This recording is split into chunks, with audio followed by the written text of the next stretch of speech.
Callum Thorne rejected me in front of the entire Crescent Moon pack, and the bond meant to complete me tore through my chest until I collapsed. Days later, the Alpha King arrived. He looked past every ranked wolf, walked straight to me, and somehow knew I had been rejected. Then, behind closed doors, he made a declaration no one in my pack could have imagined. "I'm claiming you, Lyra Winterborn." But he wasn't claiming me as his mate, and he still hadn't told me what he had seen in me. Chapter 1. The Rejection. We are raised to believe destiny is sacred. We are taught that the moon goddess binds two souls perfectly together, that a fated mate is the missing half of your spirit, the one person in the world meant to love you without condition. Every story says the mate bond is salvation. Recognition means forever. Destiny means devotion. I believed all of it, until I stood in front of my entire pack and felt that golden thread of fate connect me to a man who looked at me as though I were nothing. Worse than nothing. That was when I learned the truth. Destiny does not care about your heart. Sometimes the mate bond is not a blessing. Sometimes it is the cruelest curse the moon goddess can give. Because what happens when the man destined to love you takes one look at you and decides he cannot stand the thought of touching you? What happens when the bond meant to complete you becomes the thing that tears you apart? You learn that some fates are worse than death. Rejection is not merely a word, it is a severing. A violent end to a future you believed had already been promised to you. It forces you to question everything you thought you knew about love, worth, destiny, and your place in the world. And once you have been shattered badly enough that you can barely remember what being whole felt like, something unexpected can find you. Something far more dangerous than fate itself. The Alpha King. A man who does not want me because the stars commanded it. A man who does not need destiny's permission.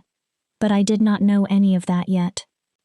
My name is Lyra Winterborn, and on the night everything I believed about fate collapsed, all I knew was that I had waited 22 years to find my mate. The ceremony hall smells of pine, polished wood, and anticipation. I stand near the edge of the crowd with my fingers locked so tightly together that my knuckles have turned white. Wolves from every corner of Crescent Moon Pack have gathered for the full moon gathering, the night when unmated wolves often discover the partners destiny chose for them. It is the night when bonds snap into place without warning. The night when one scent, one look, one heartbeat can change an entire life. I have waited 22 years for that moment. 22 years of watching other wolves find their mates. 22 years of seeing eyes flash with that unmistakable golden shimmer when recognition hits.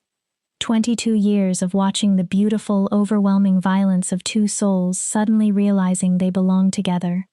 And 22 years of being the beta's daughter who still had no mate. At first, no one cared. Then the whispers began. Then came the concerned glances from elders, the murmured questions, the speculation that perhaps something was wrong with me. My wolf has been especially restless for weeks. She paces beneath my skin, as though she knows something I do not. As though she has been waiting for this exact night, this exact place, this exact moment. "You're going to wear a hole through the floor," May whispers beside me. My younger sister found her mate last year. Thomas is a kind warrior, and right now he stands behind her, with one arm wrapped around her waist, looking at her as if she personally placed the moon in the sky. Once, watching them together made jealousy twist through me. Tonight I mostly feel empty. "I can't help it," I whisper, scanning the room again. She won't settle. I have never given my wolf a separate name. She has always felt too much like me for that. But tonight she is almost clawing her way toward the surface, and her attention is fixed on the opposite side of the hall, on the ranked wolves, alphas, betas, elite warriors. Then I smell it. Pine, midnight rain, cedarwood, and something wild underneath it. My wolf surges so violently that I stumble. The scent curls around me like smoke, like a drug entering my bloodstream. Suddenly the voices around me fade. I cannot think. I cannot breathe properly. I can only follow. Lyra? May sounds distant, concerned, but I am already moving. People step aside as I cross the hall, though I barely register them. My entire world has narrowed to that scent, and the strange golden thread I can suddenly feel stretching from somewhere beneath my ribs toward someone across the room. The mate bond. It is real. It is finally happening. After all those years wondering whether I was somehow broken, wondering whether the moon goddess had forgotten me, I see him. Callum Thorne. Alpha Dominic's nephew, future head warrior. Tall, broad, dark-haired, with amber eyes and a hard jaw that always made half the unmated she-wolves in the pack stare when he passed. He is laughing with several warriors. He has no idea his life is about to change. No idea mine already has. Mate. My wolf whispers the word with reverence, with relief, with certainty. I move toward him as if I am dreaming. Every step makes the bond brighter, stronger. So tangible I almost believe I could reach between us and touch it. He is going to turn around. He will smell me. Recognition will hit him. His eyes will find mine. He will smile the way I have seen him smile at other women, except this time it will belong to me. Only me. Forever.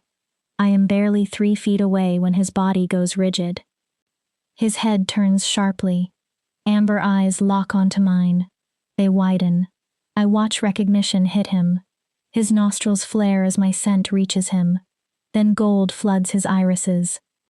There is no mistake. He feels it too. My smile spreads so wide my cheeks ache. Hi, I breathe. No. One word. Flat. Hard. Final. My smile disappears. What? Callum steps backward. Actually steps away from me, as if getting closer might contaminate him. His expression becomes carefully blank, but tension has locked his shoulders and spine. This is a mistake. His voice carries farther than it should. Only then do I realize the room has become silent. Every conversation has stopped. Hundreds of wolves are watching us. This sacred moment that should belong only to 2 mates has become public theater. I don't understand, I say. I hate how small I sound. The bond. You feel it, don't you? You can feel. I feel it. His jaw tightens. And I'm telling you it's a mistake. Cold begins spreading through my chest, drowning the warmth that came with recognition. Callum, what are you saying? You're the beta's daughter. He says it as if the title should mean something ugly. My wolf whimpers. You're not exactly what I expected in a mate. No one speaks around us. I can feel hundreds of eyes. What does that mean? My voice trembles. What did you expect? His gaze moves over me. For one desperate second, I hope to see desire. Instead, I see calculation, judgment, disappointment. Someone stronger, he answers. Someone capable of standing beside the future head warrior. Someone who can give me powerful heirs. I am the beta's daughter. I can hear the desperation entering my voice. My bloodline is strong. I can. Your wolf is barely delta rank. The words strike harder than fists. Everyone knows it. You hardly ever shift in front of the pack because you're ashamed of how small she is. How weak she is. It is true. That is what makes it hurt. My wolf has always been small. Shifting has always been difficult. I learned years ago to avoid doing it publicly because the laughter, pity, and whispers became unbearable. But hearing those things from strangers is one thing. Hearing them from the man destiny chose for me destroys something inside me. That shouldn't matter, I say. I reach toward him. The moon goddess chose us. There has to be a reason. The moon goddess makes mistakes. He moves away from my hand, and I won't tie the rest of my life to one of them. My chest becomes colder. My wolf begins howling inside me. Only I can hear it. Only I feel her pain. Please. I no longer care that everyone is watching. Please, Callum, don't do this. Give the bond a chance. Give me a chance to. He straightens. and somehow I know what is coming before he says it. No. His amber eyes harden. I, Callum Thorne, reject you, Lyra Winterborn, as my mate and my equal. The golden thread does not simply break. It tears, shreds, burns its way out of me. It feels as if someone has reached into my chest, wrapped a hand around something vital, and ripped it free. Something I did not even know I needed to survive until it vanished. A broken, animal sound leaves my throat. Pain detonates through every nerve in my body. My soul feels as though it is being split open. Wave after wave tears through me until my knees hit the ceremony hall floor. I do not remember falling. Voices erupt around me. Someone help her. Moon goddess, what was he thinking? She looks like she's dying. Maybe I am. Maybe this is death. Lyra. May drops beside me. Her hands grip my shoulders. Lyra, breathe. You have to breathe. I cannot. I can only shake, hurt, feel the empty space where the bond existed only moments ago. Something sacred was given to me and torn away before I even understood what having it meant. Someone is sobbing. High, desperate sounds echo against the vaulted ceiling. It takes far too long to realize they are coming from me. Get her out of here. My father's voice cuts through the chaos. The beta. Furious. Heartbroken. Take her home.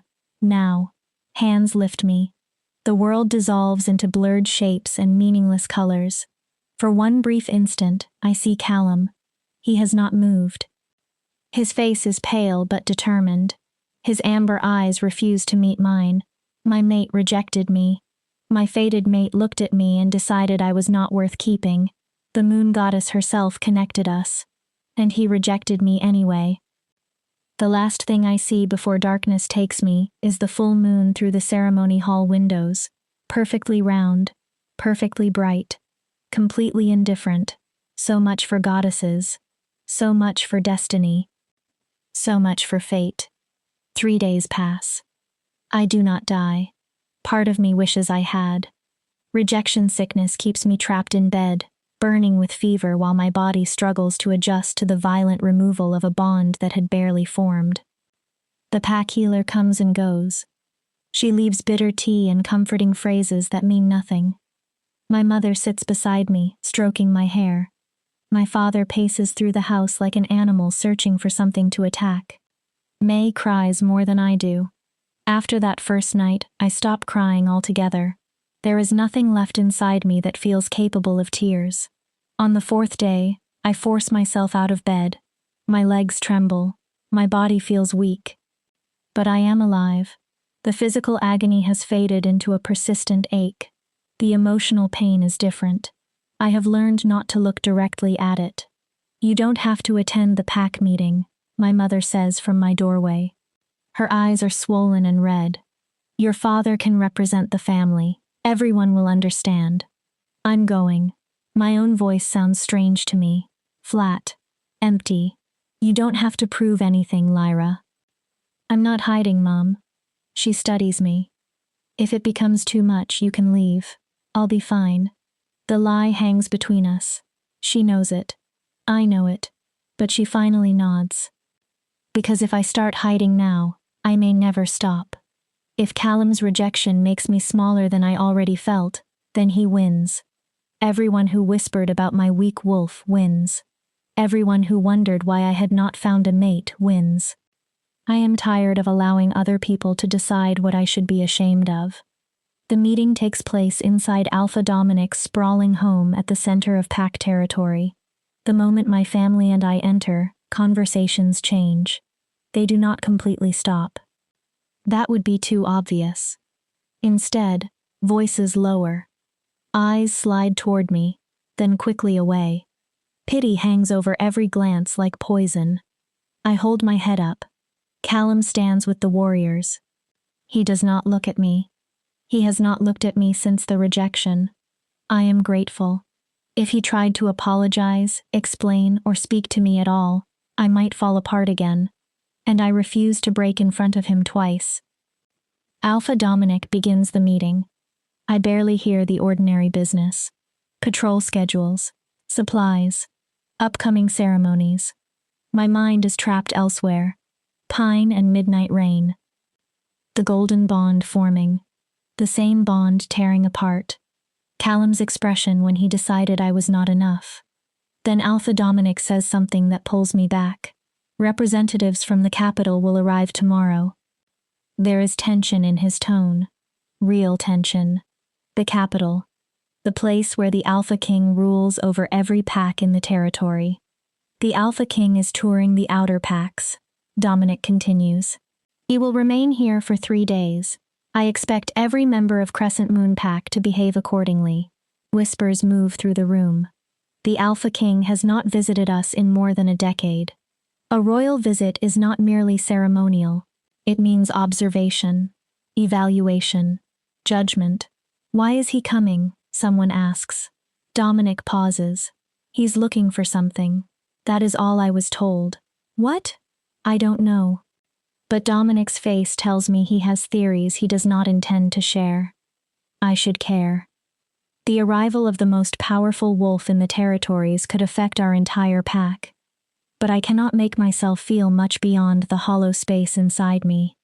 Let the Alpha King come. Let him inspect us. Let him judge us. What difference does anything make now? The meeting ends.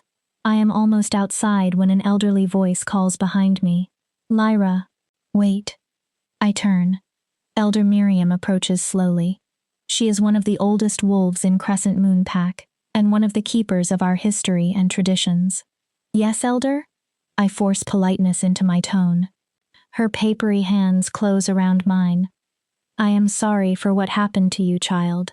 Mate rejection is a terrible wound. Thank you. The answer comes automatically. But you should understand something. She leans closer. A rejection does not necessarily mean your story is finished. I stare at her. What does that mean? Sometimes the moon goddess's first choice is not her final one. My stomach tightens. I don't understand. Fate is more complicated than the stories we tell the young. Sometimes we must be broken before we can become what we were truly meant to be. Her gaze changes. Distant.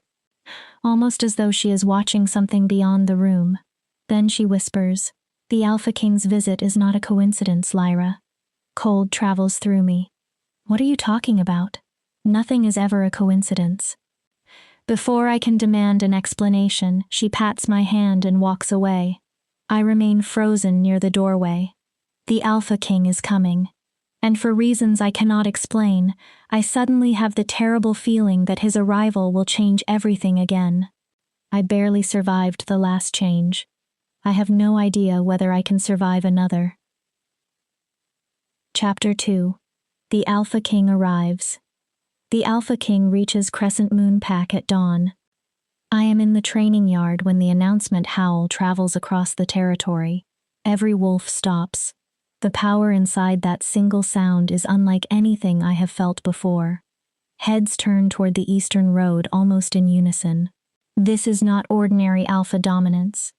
It is something deeper, older, heavier. Since Callum rejected me, I have come to the training yard every morning, not to train with the others. I abandoned that humiliation years ago. I come here to run, to push my body until my lungs burn badly enough that I cannot think. When I am moving, there is only breathing. One step, another. Survive the next second. It is the only time I do not feel as if I am drowning. But when that howl reaches me, even my wolf reacts. She has barely moved inside me since the rejection. Now her head lifts. Her attention sharpens. For the first time in days, she seems interested in something. Did you feel that? A wolf nearby whispers. That wasn't normal alpha power, another answers. That was something else. I should return home.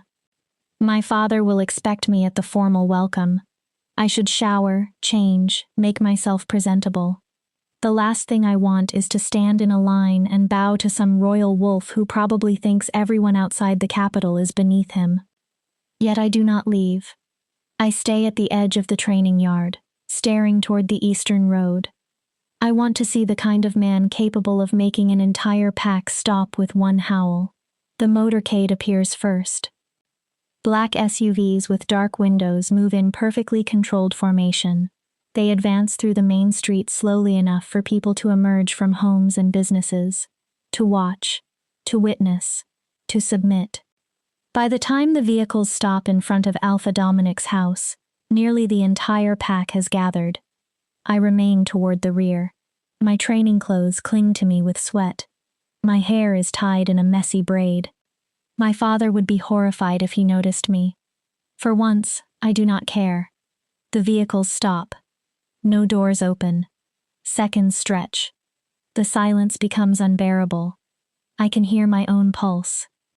Then the rear door of the center SUV opens. The Alpha King steps out, and I forget how to breathe. He is easily 6'4", with shoulders broad enough to make every other wolf around him look smaller. His hair is nearly black, trimmed shorter at the sides and longer on top. Silver already touches his temples. He wears black tactical pants, heavy boots, and a fitted black shirt.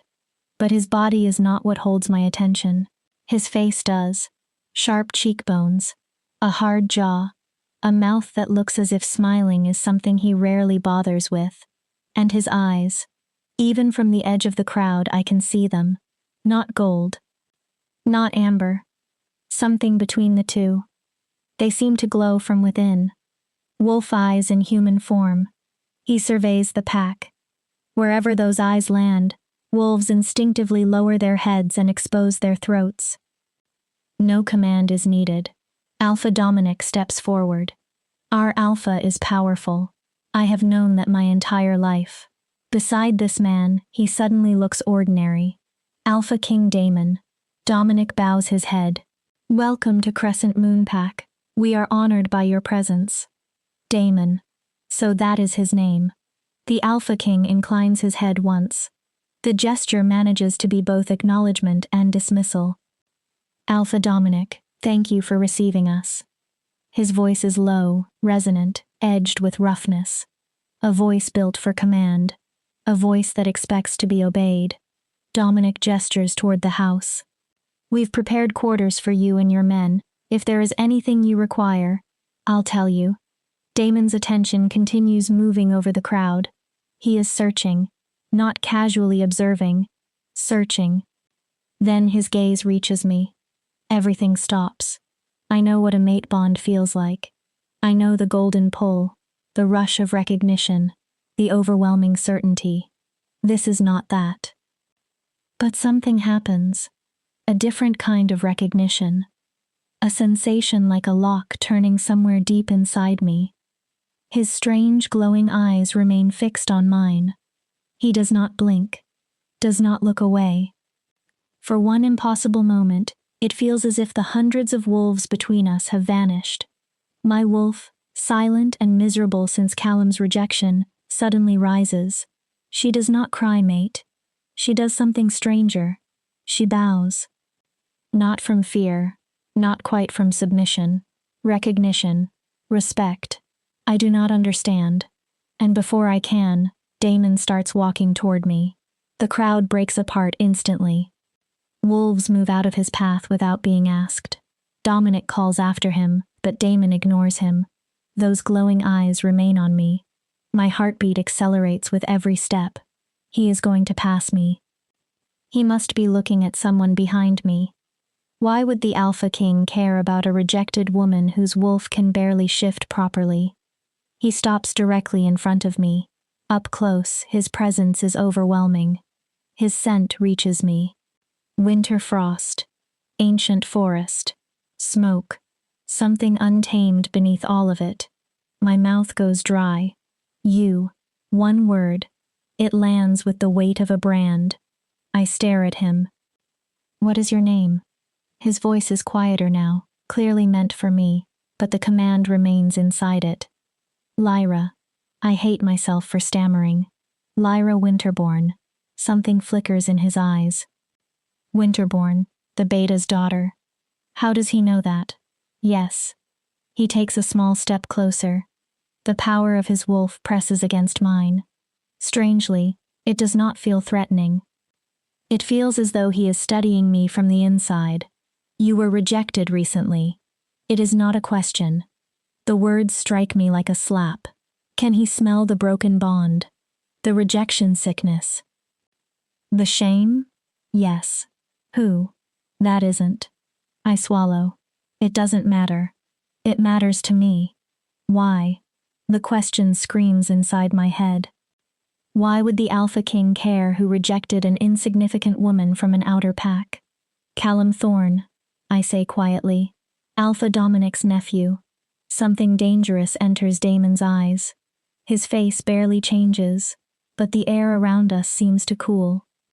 Every instinct I possess suddenly becomes alert. Show me. I blink. Show you what? Your wolf. Horror floods me. I can't. My face burns. I'm not. That was not a request. Power enters his voice. An Alpha King's command is not like a normal Alpha order. Something ancient and instinctive inside our species responds before thought can interfere. My wolf surges forward. The shift begins. Bones crack and reshape. Muscle tears and rebuilds. It hurts. It always hurts. Then I am standing on 4 legs among the remains of my clothes. Humiliation consumes me.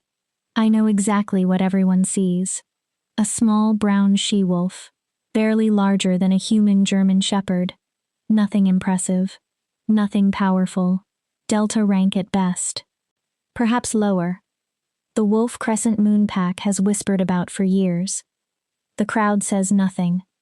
Silence can be worse than laughter. I can feel their pity, their embarrassment for me. Somewhere nearby, Callum must be watching, probably believing his rejection has just been justified in front of the Alpha King himself.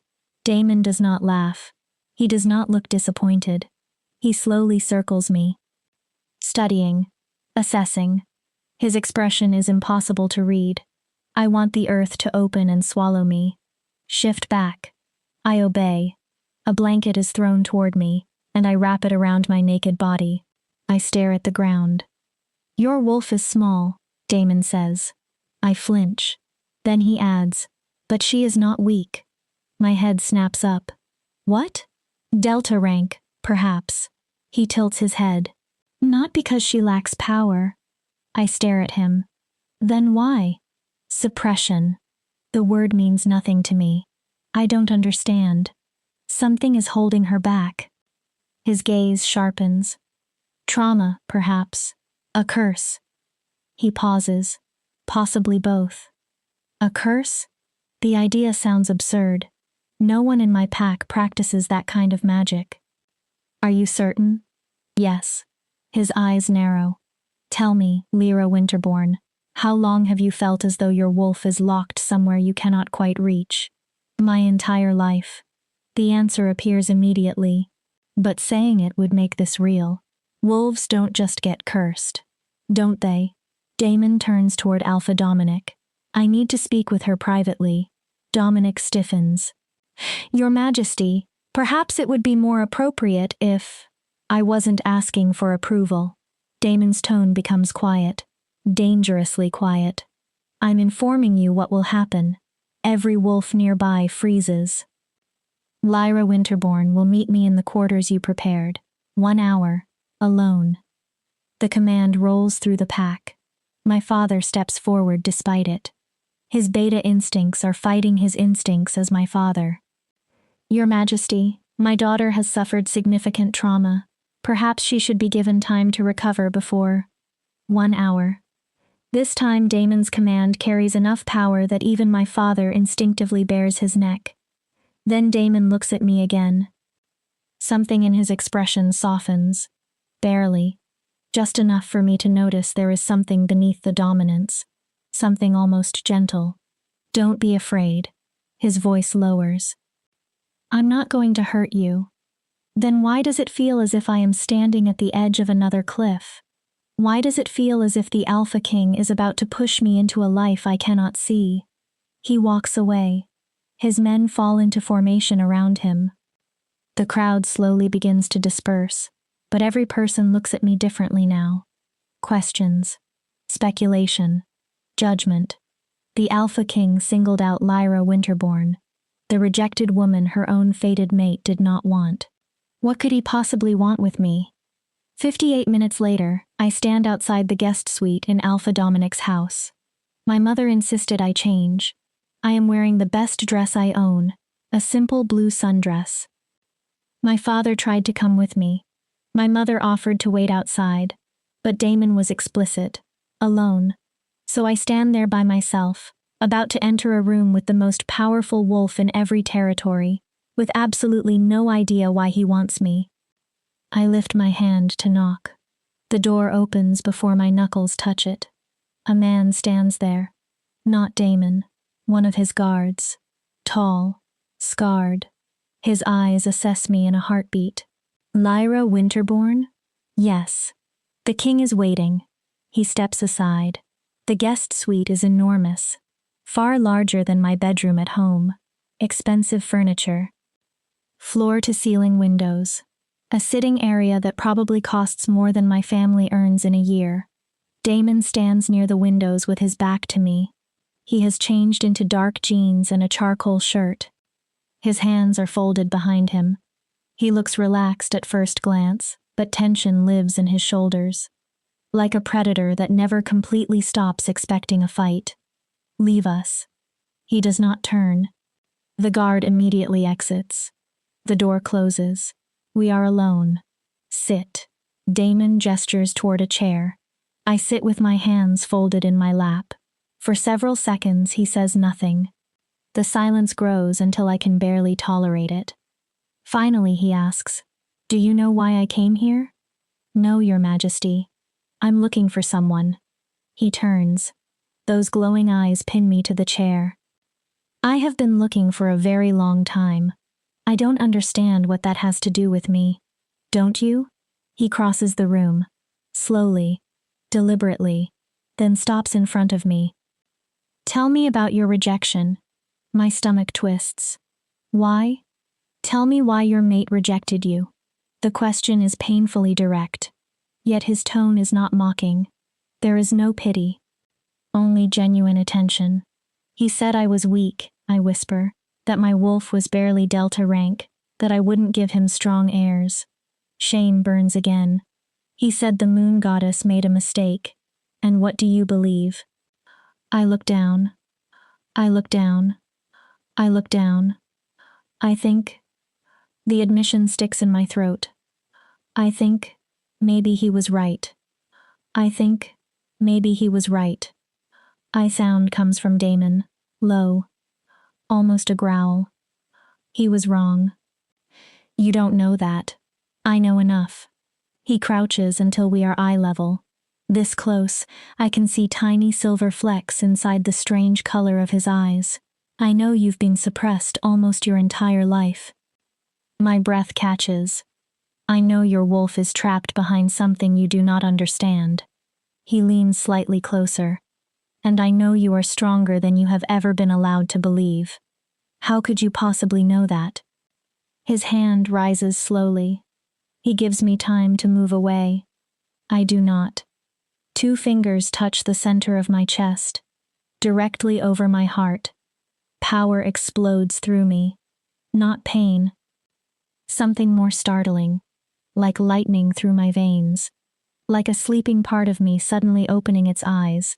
My wolf howls, actually howls, and for one brief second, I see her with impossible clarity. Not small, not weak, powerful, radiant, trapped behind bars I never knew existed. I jerk backward. What did you do? I showed you what is already there. Damon rises and gives me space. You are not weak, Lyra Winterborn. His expression becomes severe. You were bound. My heart pounds.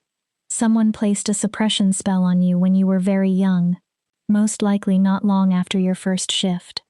I stare at him. It has been dampening your wolf ever since, making her appear smaller and weaker than she truly is. No. The word comes too quickly. That's impossible. Is it? Who would curse me? Why? That is what I intend to discover. He pauses. But first, I need to know whether you will let me help you. Help me do what? Break the curse. My breath catches. Free your wolf. He takes another step toward me. Allow you to become whatever you were meant to become before someone took that choice from you. My mind races. And after that? If you're willing, you'll return to the capital with me. I stare. What? His expression does not change. I'm claiming you, Lyra Winterborn. His voice is absolute. Not as a mate. I am not your fated mate, and I will never pretend to be. He holds my gaze. But I am claiming you as mine to protect, as a member of my pack, under my authority and protection. I don't understand. The words barely leave my mouth. Why? Because you are what I have been searching for. He moves closer again. There is something intense in his expression now, almost hungry. I can feel the power trapped inside you. His gaze drops briefly to where he touched my heart. And I want to see what happens when it is finally free. A dangerous flicker crosses his face. Your mate was a fool to reject you. His eyes return to mine. I am not a fool. I cannot process this. The Alpha King cannot actually be standing in front of me, offering to remove a curse I never knew existed, offering to take me away from Crescent Moon Pack, claiming me. This is insane, I whisper. Yes. To my surprise, Damon agrees immediately.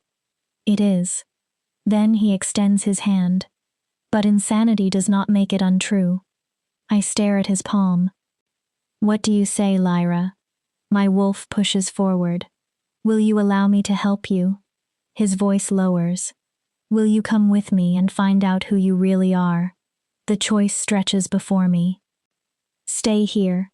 Remain the rejected woman everyone whispers about. The weak wolf Callum discarded. Spend years enduring pity and humiliation. Or take Damon's hand. Follow the Alpha King into a city I have never seen. Into danger. Into uncertainty. Into a future I cannot imagine. My wolf is practically screaming at me to accept. Not because Damon is our mate. He is not. But she recognizes something in him. Something that calls to whatever has been trapped inside us. If I go, I ask, can I come back? If you want. His hand remains perfectly steady, but I don't think you will. Why? Because once you understand what was taken from you, once you discover what you are capable of, I don't think you will ever want to make yourself small again. The words hit something inside me. Because he is right about one thing. I am tired. Tired of being weak. Tired of being weak. Tired of being weak. Tired of being rejected. Tired of living as though something is wrong with me. Maybe I should finally learn what happens when I stop believing everyone else's definition of who I am. I place my hand in his. His fingers close around mine. Warm. Strong. Certain. Something like satisfaction flashes through his eyes. Good. He rises. We leave at dawn. And just like that, my life changes again. But this time, someone else did not make the choice for me. Callum chose rejection. The moon goddess chose a bond. Damon chose to claim me. But this decision is mine. I am the one stepping toward the edge. I am the one choosing to jump. I only hope I survive the fall. Chapter 3. The Journey to the Capital. I do not sleep that night. How could I? In less than a day, I have gone from being Crescent Moon Pack's rejected woman to someone personally claimed by the Alpha King. I have gone from believing my weakness was simply part of me to being told someone may have forced it on me. Yesterday, I thought I had no future. Now I have one. And it frightens me almost as much as it excites me. My parents have no idea what to make of any of it. This is highly irregular. My father has repeated the sentence so many times that I have lost count. He paces the living room. The Alpha King does not simply arrive at an outer pack and claim one of its wolves. There are protocols, procedures. He's the Alpha King, my mother says gently. He doesn't need anyone's procedure. My father stops. But why Lyra? He looks directly at me. Fear sits beneath the frustration in his face. What does he want from you? I wish I knew. I sit on the couch, both hands around a cup of tea that went cold long ago. He said I've been cursed, that my wolf has been suppressed. That's ridiculous. My father answers immediately. No one here practices dark magic. And even if someone did, why would they target you? You were a child. I don't know, Dad. I look down at the untouched tea. But when Damon touched me, my father raises an eyebrow at my use of the king's name, but I continue. I felt her, my wolf, not the way I usually feel her. I search for words. She was bigger, stronger, like something was between us. My mother sits beside me and takes my hand. Are you absolutely sure you want to do this? Her thumb rubs over my fingers. You do not have to leave with him. You belong to Crescent Moon Pack. You belong to this family. We can protect you, my father says. Can they? Could anyone protect me from Damon if he truly decided he wanted something? But that is not even the question bothering me. The real question is whether I want protection from him. I want to go. The words surprise even me. But once I say them, I know they are true. I need to understand this. I need to know why I have always felt like my wolf was somewhere I couldn't reach. My throat tightens. And I inhale. I want to stop being the weak one. My voice shakes. The rejected one. I want to know who I am without all of that. You have never been weak. May's voice comes from the doorway. I did not hear her arrive. She crosses the room quickly. You're the strongest person I know. You have to say that. You're my sister. I say it because it's true. She kneels in front of me. Her eyes shine with unshed tears. When Callum rejected you, I thought you were going to break completely. Pain flashes through her face at the memory. But you got up. She squeezes my hands. You walked into that pack meeting 3 days later even though everyone was staring at you. That doesn't make going with the Alpha King brave. No? I think it makes me desperate. May gives me a sad smile. Maybe desperate and brave look exactly the same sometimes. We stay together until the darkness outside begins fading toward dawn. Then there is nothing left to do except pack. The motorcade waits outside Alpha Dominic's home. Black SUVs gleam beneath the early morning light. Their engines are already running. Wolves have gathered to watch my departure. Some look curious. Some concerned. A few appear openly pleased that the rejected woman is leaving. I tell myself not to search for Callum. I do anyway. He stands toward the rear of the crowd. His amber eyes remain pointed anywhere except at me. A small, wounded part of me wants him to look, wants him to understand that the most powerful wolf in the territories saw value in the thing he discarded. But another part of me is beginning not to care. Callum made his choice. Now I am making mine. Miss Winterbourne, the scarred guard from Damon's suite approaches. I'm Riker, captain of the King's Guard, so that is his name. I'll be riding in your vehicle. Okay. There is not much else to say. Your luggage has already been loaded. His Majesty wants you in the second SUV. And he'll be in the first? Yes. Of course he will. For a moment, insecurity returns. I am a project to him. A curiosity. Not someone the Alpha King would actually choose as a traveling companion. I hug my family goodbye. My mother cries openly. My father's jaw remains locked because if he loosens it, I suspect he will cry too. May clings to me and whispers that I will see her soon. Alpha Dominic gives me a formal farewell. He looks troubled, but resigned. Then I climb into the vehicle. The leather seats are probably worth more than everything I packed. The door closes. The motorcade starts moving.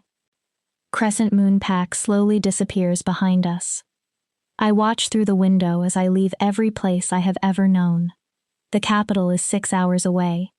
We cross territories I have only heard about. Forests. Fields. Small towns. Pack boundaries marked by signs and patrol posts. Riker sits across from me. He is mostly silent, occasionally speaking into a radio to coordinate the vehicles. I stare out the window and try not to reconsider every choice that brought me here. You're afraid. Riker's voice startles me. I'm not. It's acceptable to be afraid. He leans back. Most wolves would be terrified. I look at him. The king isn't exactly easy to understand.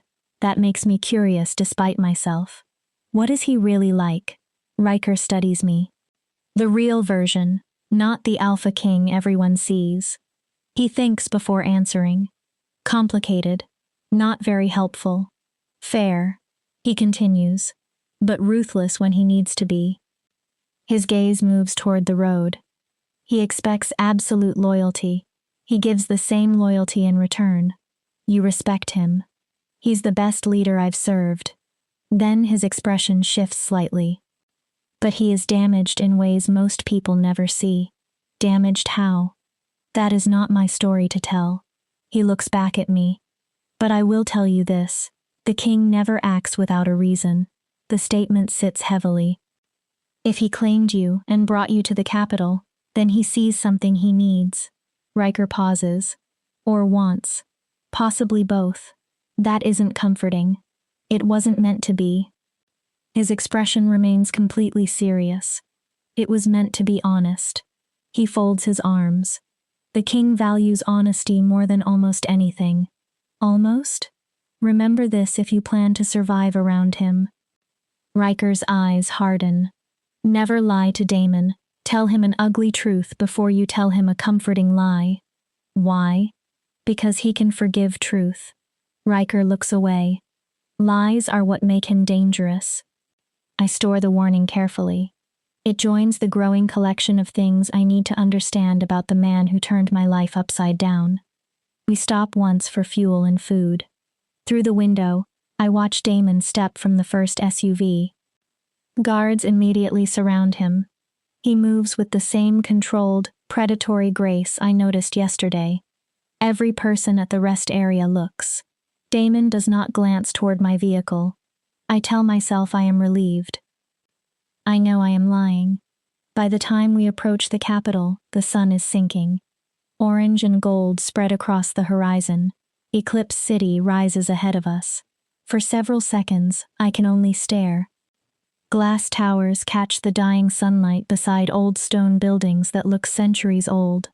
A massive wall encircles everything, beautiful, intimidating, protective, and perhaps a little like a cage. Eclipse City, Riker says, heart of the Alpha King's territory. Guards at the gates straighten the instant our motorcade appears. Inside the walls, broad streets run between shops, restaurants, residences, offices, and crowded walkways. Yet wherever the vehicles pass, everything slows. People stop walking. Conversations end. Wolves turn toward us. Some lower their heads. Others press a hand over the heart in respect. This is different from Crescent Moon Pack. Those wolves did not merely obey Damon. These people seem to revere him. Real power, I realize, is not only strength. It is devotion. The motorcade continues, until we reach something I can only call a palace. White stone, dark glass, manicured gardens, layers of guards. The building seems ancient and modern at once. A physical reflection of the man inside the lead vehicle. We stop in a circular drive. Riker opens my door. This way, Miss Winterbourne. My legs feel unsteady as I step out. Damon is already moving toward the entrance. Several guards flank him. Every wolf nearby seems aware of him. Lyra. His voice cuts through everything. I jump. He has stopped at the entrance and turned toward me. Keep up. There is no cruelty in the words. Just expectation. I hurry forward. Riker follows beside me. Inside, the palace is even more overwhelming. High ceilings. Marble floors. Artwork that could probably fund Crescent Moon Pack for years. Wolves in formal clothes move through enormous corridors. Every person stops to bow when Damon passes. He barely acknowledges them. He knows exactly where he is going. Eventually, we reach a quieter private wing. Damon opens a door. The room beyond makes the royal guest suite back home look tiny. These are yours. I step inside. Mine? You'll stay here while we work on your curse. This is... I stare at the huge bedroom, sitting area, and bathroom beyond. The bathtub looks almost large enough to swim in. This is too much. You're under my protection. Damon's tone leaves no room for argument. You'll be housed accordingly. He turns to go. Dinner is at 8. Someone will collect you. Wait. He stops. I do not know where the courage comes from. Why are you really doing this? Damon looks back at me. For one brief instant, I see something in his expression I have not seen before. Loneliness. 10 years ago, I made someone a promise. His voice is quieter. I have spent every year since then looking for a way to keep it. His eyes hold mine. You may be that way. I don't understand. You will. He steps into the corridor. Rest, Lyra. Then he is gone. And once again I am left with far more questions than answers. Several hours later, a knock interrupts my pacing. I have explored the entire suite twice, taken a shower, stared suspiciously at the enormous bathtub, and discovered an entire wardrobe filled with clothes in my exact size. All new. All expensive. Someone prepared for me. The idea is flattering. It is also unsettling. I open the door. A petite woman stands outside. Dark hair is pulled into a severe bun. Sharp green eyes take in everything about me in one glance. Lyra Winterborn? Yes, I'm Elena, the king's personal assistant. Her posture is perfect. I'm here to escort you to dinner. I glance at the emerald green dress I chose from the wardrobe. Knee-length. Simple compared to many of the others. Is this appropriate? A hint of approval crosses her face. Perfect. She turns. His Majesty dislikes unnecessary display. He values authenticity. That is not what I expected to hear about Damon. Elena guides me through enough hallways that I know I could never find my way back alone. Guards nod to her, then openly stare at me after we pass. We finally enter a dining room, smaller and more intimate than I expected. A table for two. Candles. Tall windows overlooking Eclipse City. Damon stands by the glass with his back to us. Your Majesty, Elena says. Miss Winterborn is here. Thank you, Elena. She bows. That will be all. The door closes behind her. Damon turns. He is wearing dark slacks and a white shirt with the sleeves rolled to his elbows. Scars cross his forearms. His hair is damp. For the first time, he looks almost human. Almost. Sit. I obey. He takes the seat across from me. For a moment, neither of us speaks. Then he pours wine into 2 glasses. You don't need to fear me. He slides one toward me. Everyone fears you. The response escapes before I can reconsider it. Amusement touches his expression. True. He lifts his glass. But you don't have to. You keep saying you won't hurt me. I won't. Then what exactly are you going to do to me? Damon drinks before answering. I'm going to show you who you are. His gaze becomes serious. I'm going to break the curse suppressing your wolf. And afterward? I will ask you to help me. With what? All in time. A server appears with food. Beautiful dishes. The smell reminds me I have barely eaten all day.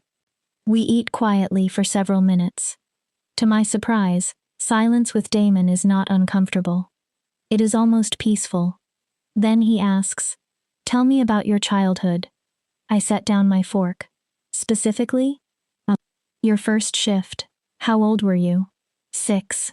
Young, but not unusually young. He nods. What do you remember? I search memories I have not examined in years. It hurt. I close my eyes briefly. The healer said it hurt more than a first shift should. What else? My wolf felt. I struggle for the right words. Wrong. His attention sharpens. Wrong how? Like she didn't fit inside my body. I open my eyes. Afterward, I couldn't shift again for almost a year. Did anyone investigate? The healer ran tests. I shrug. She said I was probably a late bloomer. Some wolves take longer to grow into their strength. But you didn't. No. The old shame returns. I stayed small. Weak. Damon's fork touches the plate with a sharp sound. You are not weak. There is anger in his voice. Not directed at me. You were suppressed. How are you so sure? Because I have seen this before. Everything in his face changes. 10 years ago, I found another wolf cursed with a suppression spell. My breathing slows.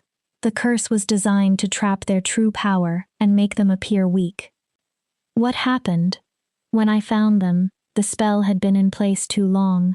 His jaw tightens. It had woven itself too deeply into the wolf's essence. He looks toward the window.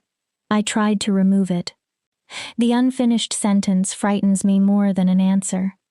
What happened, Damon? They died. The words are emotionless. His eyes are not. The curse had become part of them. Removing it destroyed both the wolf and the person. Cold fear crawls through my body. And you want to try that on me? No. He leans forward. I want you to understand that I will not repeat that mistake. His voice is firm. I have spent 10 years studying suppression magic. 10 years? Learning how it is built, how it binds, how to dismantle it safely. He meets my eyes. I have found 12 other wolves carrying variations of the same curse. My stomach tightens. And? I successfully freed 11. What happened to the 12th? They chose not to attempt it. His tone remains respectful. The curse had been with them for 40 years. They preferred living with reduced power over risking death. He pauses. I honored that decision. Then his eyes settle on me. And if you decide the same, I will honor yours. But you don't think I will. No. A hint of certainty enters his voice. I think you need to know who you really are. Goddess help me. He is right. Who curses a child? My voice is barely above a whisper. Who would do that? That is one of the questions we need answered. Damon sits back. Suppression curses are dark magic. They are difficult and expensive. His expression becomes thoughtful. No one casts one casually. So I was chosen deliberately. Yes. Why? I don't know. He watches me carefully. But whoever did this wanted to make certain you never reached your full potential. I'm nobody. The words come automatically. Just the beta's daughter in an outer pack. Damon's eyes glow brighter. That is precisely the question that brought me to Crescent Moon. I freeze. What? 6 months ago, information reached me that someone in Crescent Moon Pack had been cursed as a child. My pulse jumps. Someone whose true strength had been hidden. You came looking for me. Not for you specifically. He corrects me. I came looking for someone like you. Someone suppressed. Someone hidden. Someone made to look weak. The instant I saw you and felt your wolf, I knew I had found what I came for. I stare at him. What do you think I am? My voice trembles. What could possibly be inside me that was worth cursing? For the first time, Damon truly smiles. The change is startling. His face looks younger, less terrifying, almost beautiful. That, he says, is what we are going to discover. He lifts his glass. Tomorrow. What happens tomorrow? His smile fades into focused certainty. Tomorrow, I break your curse. Fear coils in my stomach. What if you do all that and nothing changes? What? What if the curse comes off and I'm still... I look down. Still me. Still weak. Damon's expression hardens. Not at me. At the idea. Then you remain under my protection. I look up. You still have a place in my pack and in this palace. He leans forward. This is not conditional on discovering some extraordinary power, Lyra. His voice softens. It is about freeing you from something another person forced onto you without consent. A tension I did not know I was carrying loosens in my chest. Okay, I pick up my wine. Tomorrow, we break it. Tomorrow, Damon agrees. He raises his glass. We set you free. The crystal touches with a quiet chime. I do not know what tomorrow will bring. I do not know whether I can survive having something so old torn out of me. I do not know what I will become if I do survive. But for the first time since Callum rejected me, something inside me feels dangerously close to hope. Maybe Damon is right.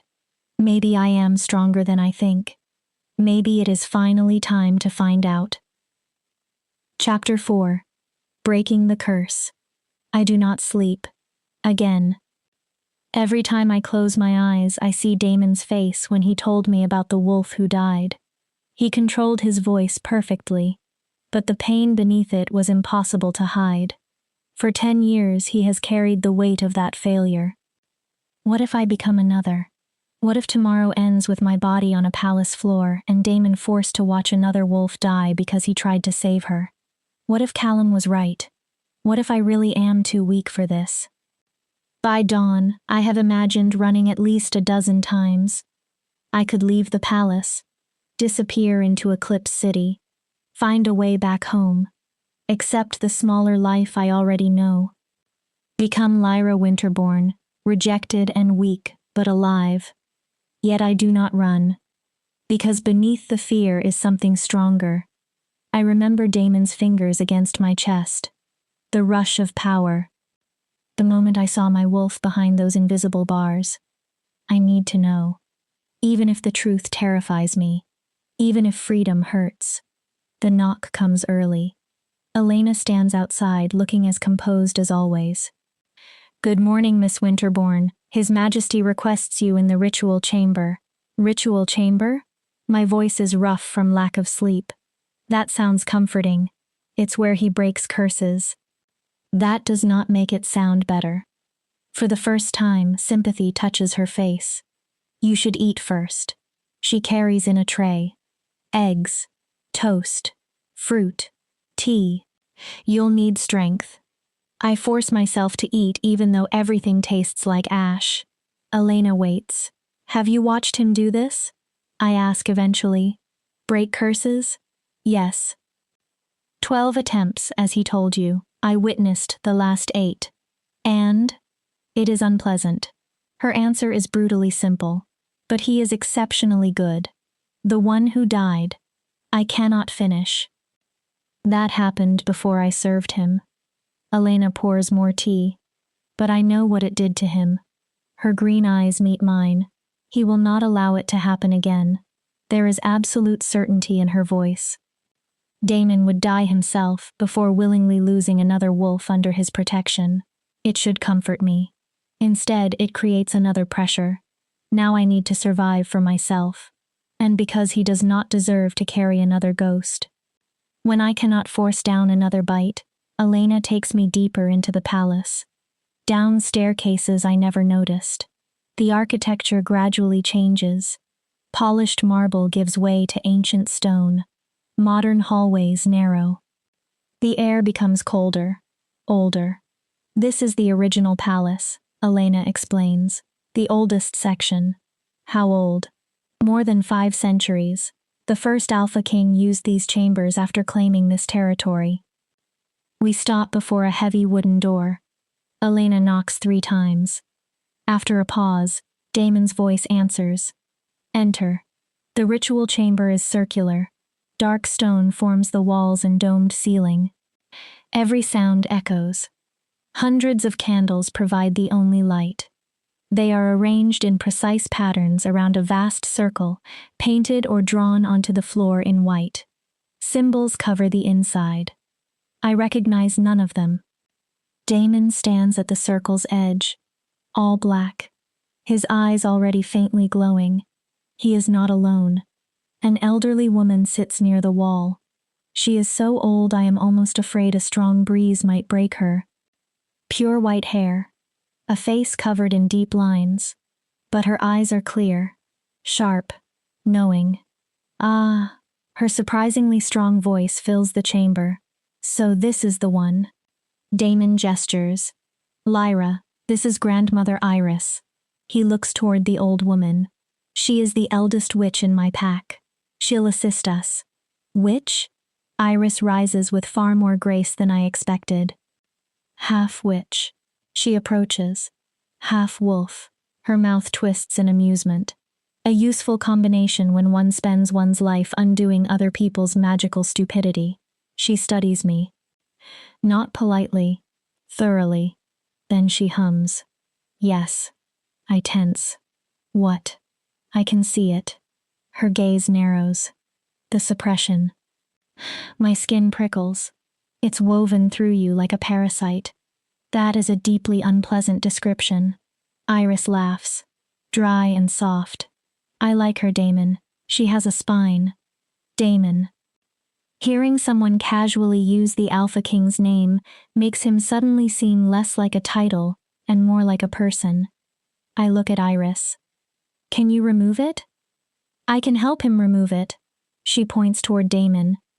But understand this before you agree, child. All humor leaves her face. It will hurt. My stomach tightens. How badly? The curse has been inside you almost your entire life. Her eyes become grave. Removing it may feel as though pieces of your soul are being torn loose with it. How comforting. Iris chuckles again. Damon does not. Lyra, I turn toward him. I need you to understand exactly what we're about to do. I nod. Iris and I will enter a shared trance. He points toward the circle. We'll combine our power and use it to see the curse as it exists across your wolf's essence.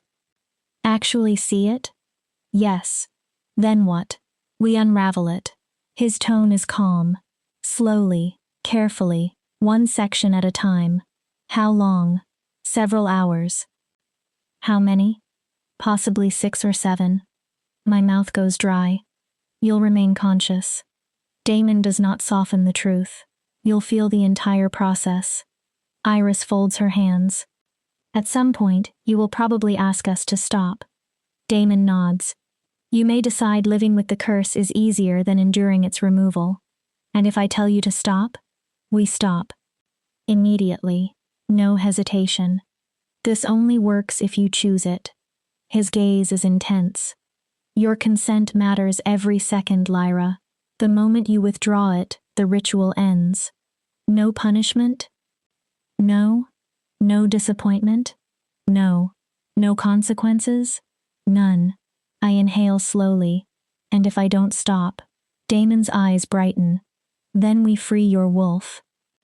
My pulse accelerates. And finally find out who you really are. I stare at the circle, the candles, the symbols, the dark stone. Every instinct tells me to leave. Choose safety. Choose the familiar prison. But I am exhausted from safety. Exhausted from being small.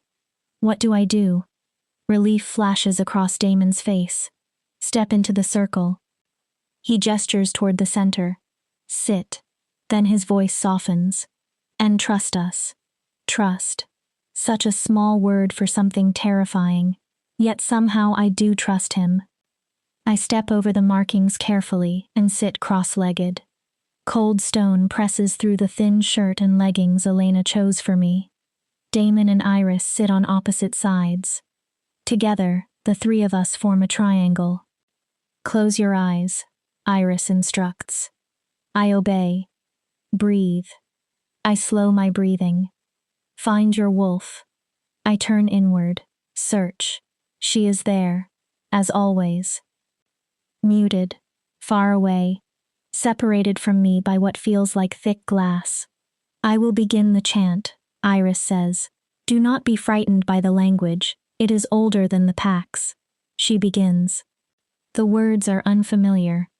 Flowing. Rhythmic. The air changes. Pressure gathers against my skin. Magic.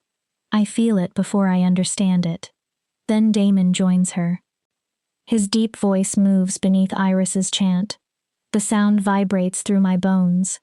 Power builds. Higher. Heavier. Until the room feels saturated with it. Then the magic enters me. My eyes fly open.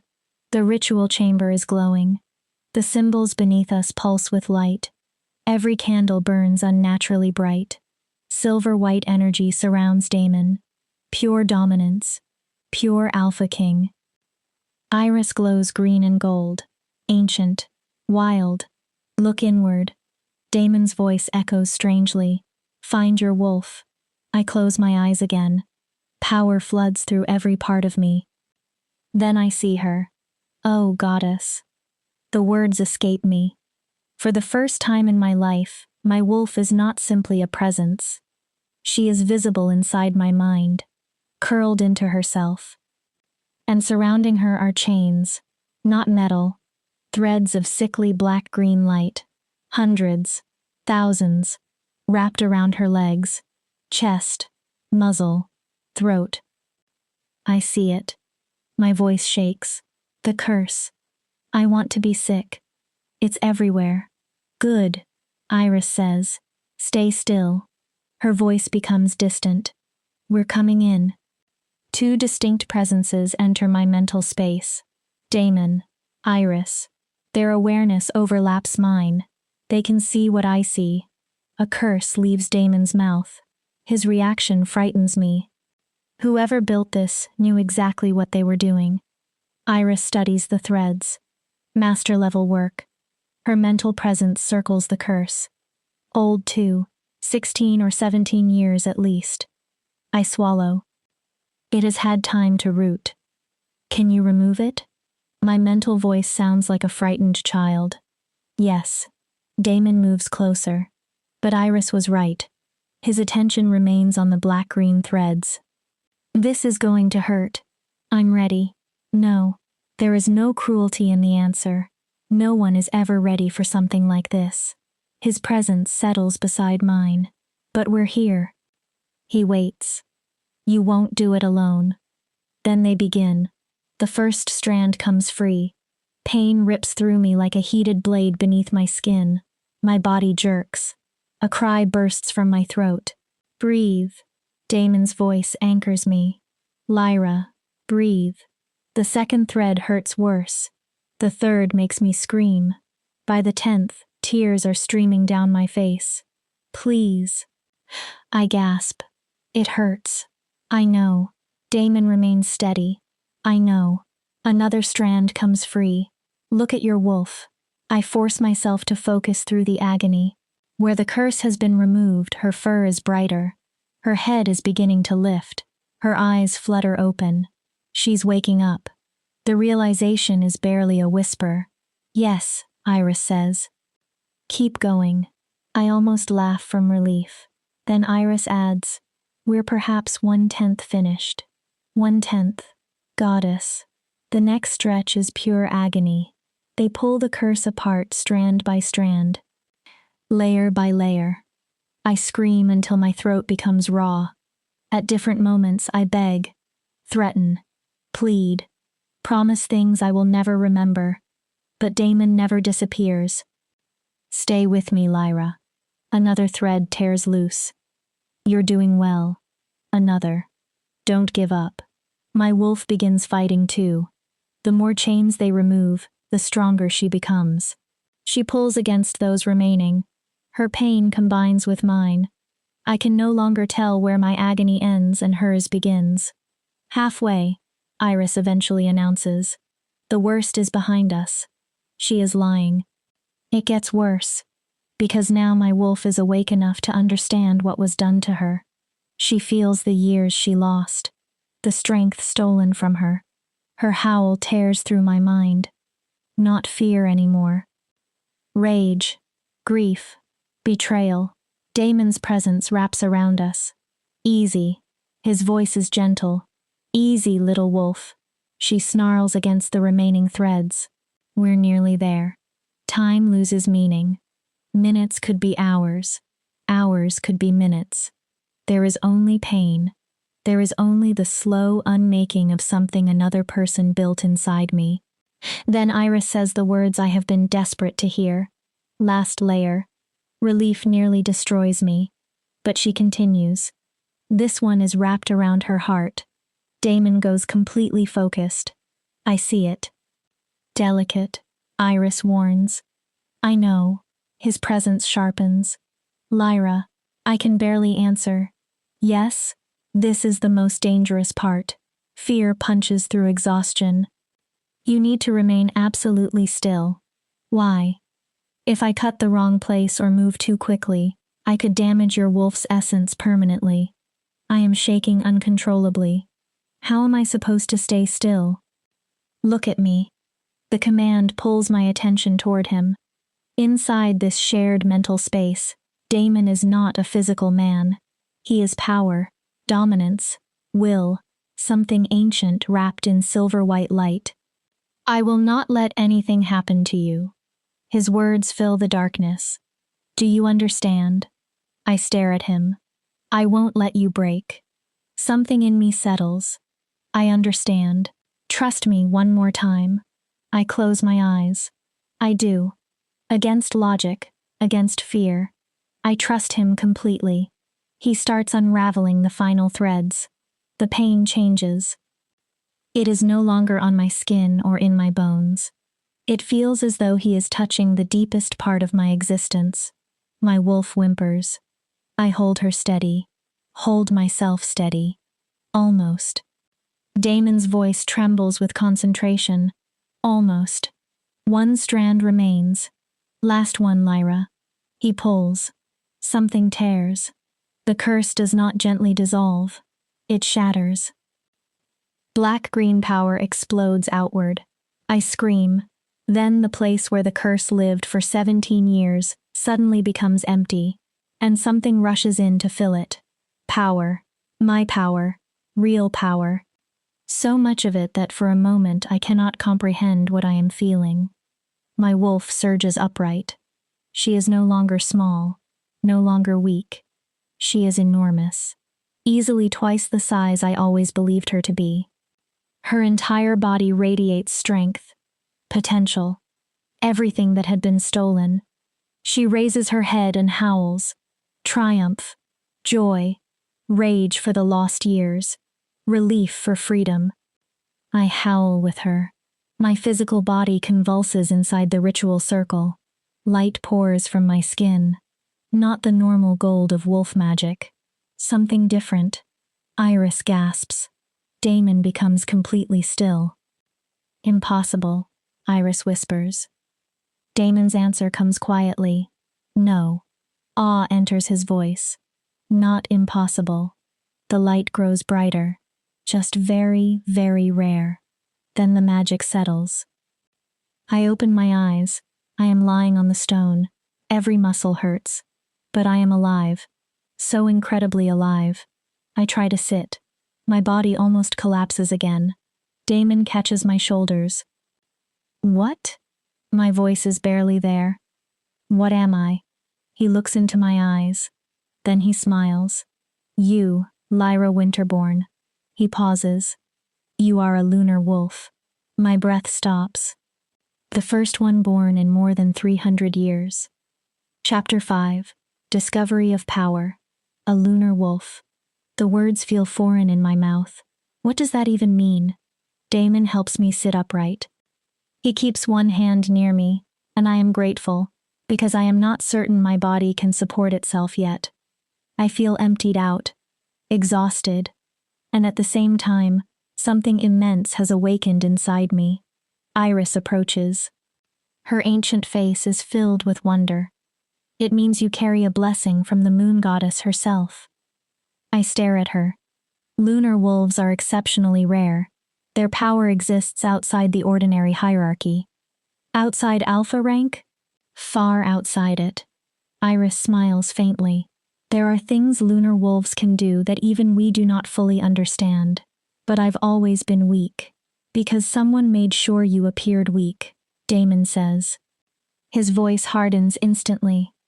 Someone knew what you were. He looks furious. And they were determined to make sure you never discovered it. The implication settles over me.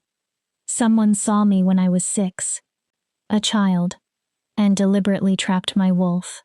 Yes, Damon says quietly, reading the realization on my face. We will find out who.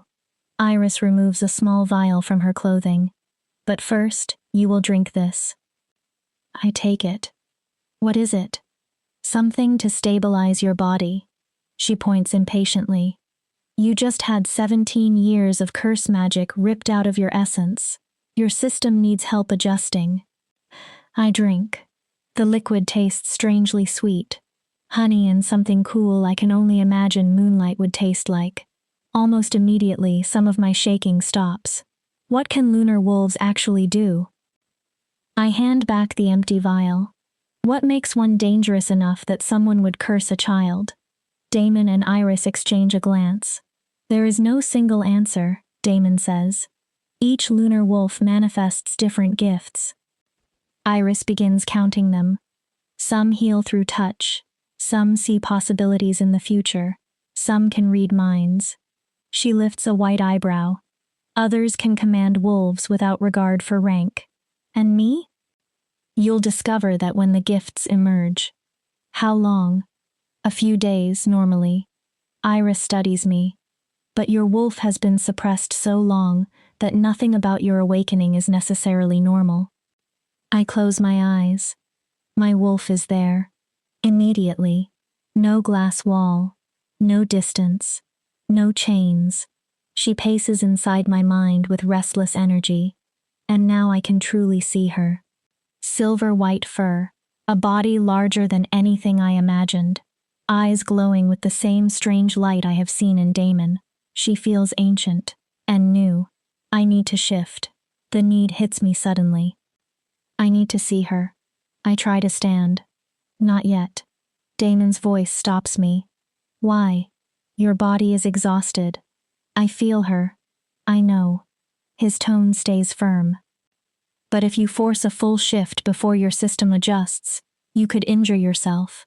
How long? 24 hours at minimum. Frustration burns through me.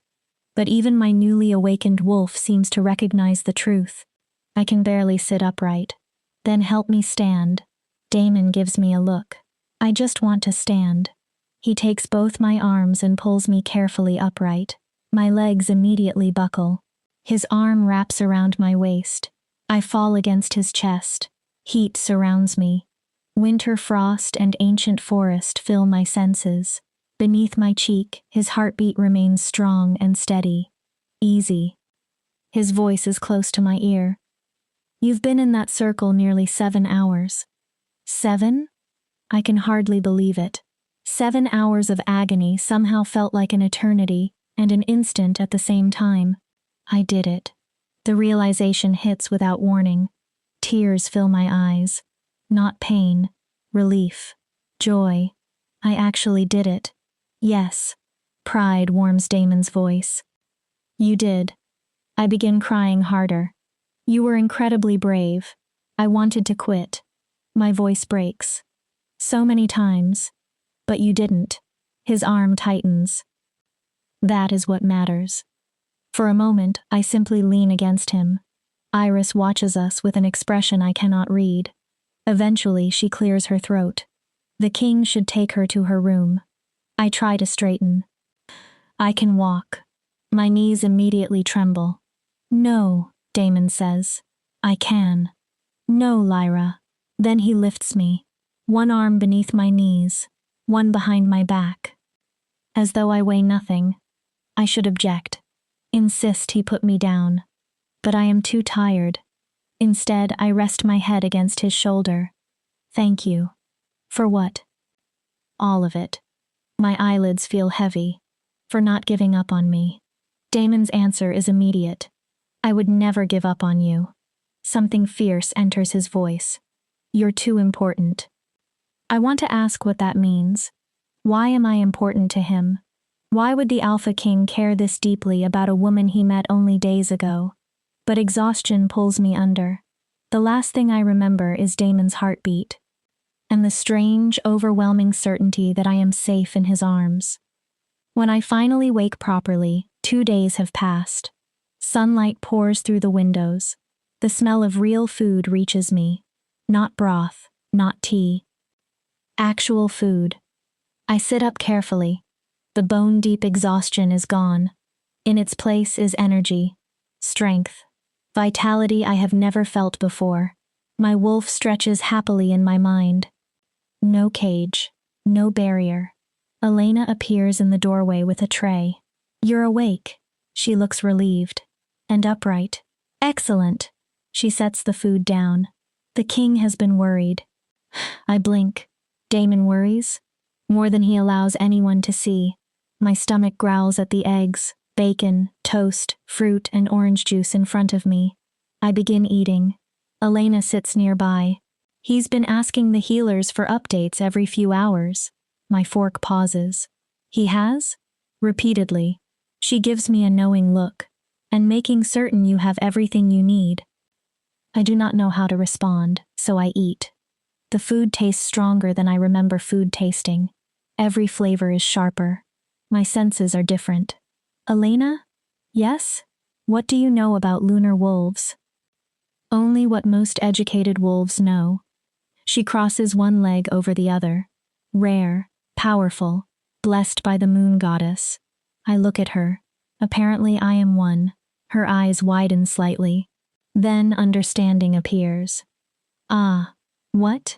That explains the king. What about him?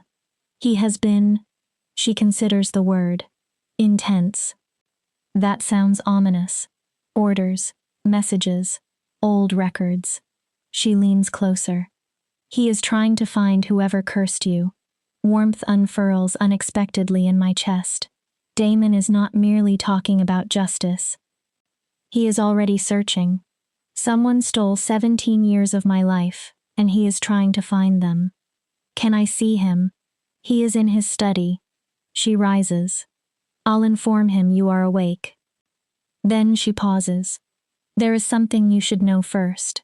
I wait. The king called a gathering for tonight. My stomach drops. What kind of gathering? The entire pack. Why? To announce you. Panic rises immediately. Announce what? What you are. I'm not ready. You will be. That is easy for you to say. Elena's expression softens. The pack needs to know you are under his protection. Why? Because visibility can also keep you safe. Safe from what? But she is already heading toward the door. We'll discuss it later. Eat. She leaves. I finish quickly and go to the bathroom. Then stop in front of the mirror. For a second, I do not recognize myself. My hair is still brown. But a silver streak now begins near one temple and runs through the length. My hazel eyes are no longer dull. Tiny points of lunar light shimmer inside them. I look changed, powerful, other. A knock sounds behind me. Come in. Damon enters. Dark jeans, gray sweater, casual clothes that somehow still look like armor on him. His eyes move over me. Relief appears before he hides it. You look better. I feel better. I turn toward the mirror. Different. The marks of a lunar wolf. He approaches. The silver streak draws his attention. They'll become stronger as your power settles. Is that normal? For you, yes. He studies my reflection. Lunar wolves exist between human and wolf in ways ordinary wolves do not. He reaches toward my hair, stops, then gently touches the silver streak. It's beautiful. Heat rises into my face. I change the subject immediately. Elena said you're investigating. His hand drops. I am. You found anything? I contacted every witch and magical practitioner with enough knowledge to recognize a curse of this complexity. His expression darkens. Only 3 names fit. My heart begins beating faster. 3? 2 are dead. And the 3rd? Disappeared 17 years ago. The room seems to tilt. What was her name? Morgana Thorn. Thorn. My stomach turns. Like Callum. Yes. You think his family cursed me? I think the timing is too precise to dismiss. Damon's jaw hardens. Morgana practiced dark magic. She disappeared around the same period your suppression began. His eyes narrow. And the Thorn family has always been ambitious. My wolf growls inside me. If they knew what I was, they may have had a reason to fear what you could become. They made me weak. Rage rises. They made me believe I was worthless. Power crackles around my body. The air changes. And then Callum rejected me because of the weakness his own family may have created. Lyra, Damon's voice cuts through the fury. Breathe. They knew. We don't know that yet. They had to. My hands shake. Power pulses outward. The name, the timing, his rejection. My voice becomes rougher, more wolf than human. They wanted me contained. Damon does not retreat from my power. He looks almost satisfied. And now you are precisely what they tried to prevent. I stare at him. A lunar wolf. His eyes glow. Free. A dangerous thrill runs through me. Under my protection. The idea of returning to Crescent Moon Pack flashes through my mind. Showing Callum. Showing everyone. Letting them see what they mocked. Revenge tastes intoxicating. But beneath it is grief. Why would anyone do that to a 6-year-old? My anger collapses. I was a child. Damon steps closer. Power frightens people. He speaks quietly. Sometimes fear makes them commit terrible things. I sit on the edge of the bed. What happens now? First, you learn control. He looks at the faint glow around my fingers. Your power is raw. And tonight, I tell my pack what you are. My stomach twists again, and I make your status clear. His expression becomes dangerous. Harming you means answering to me. And after tonight, we return to Crescent Moon Pack. My pulse jumps. We find the truth. His voice becomes a promise. We get justice. Something about the certainty in him sends a shiver through me. Why? He studies me. Why are you doing all of this? I stand. You broke my curse. You gave me a place here. Now you are offering revenge against whoever hurt me. I search his face. What do you gain? For several seconds, Damon is silent. Then he answers. 10 years ago, the wolf I failed to save was a lunar wolf. I freeze. He continues. I did not understand the curse well enough. I acted too late. Pain enters his eyes. After they died, I made a promise. What promise? If I ever found another lunar wolf, I would do everything in my power to protect them. His voice is steady. To give them the life the first one never had. So that's all this is? It began that way. My heart does something strange. And now? Damon looks directly at me. Now you are more than a promise. I forget to breathe. You're brave. He continues before I can respond. Resilient, stronger than you understand. His eyes soften. And what happened to you was wrong. You deserve justice whether you are a lunar wolf or not. Something tightens in my chest.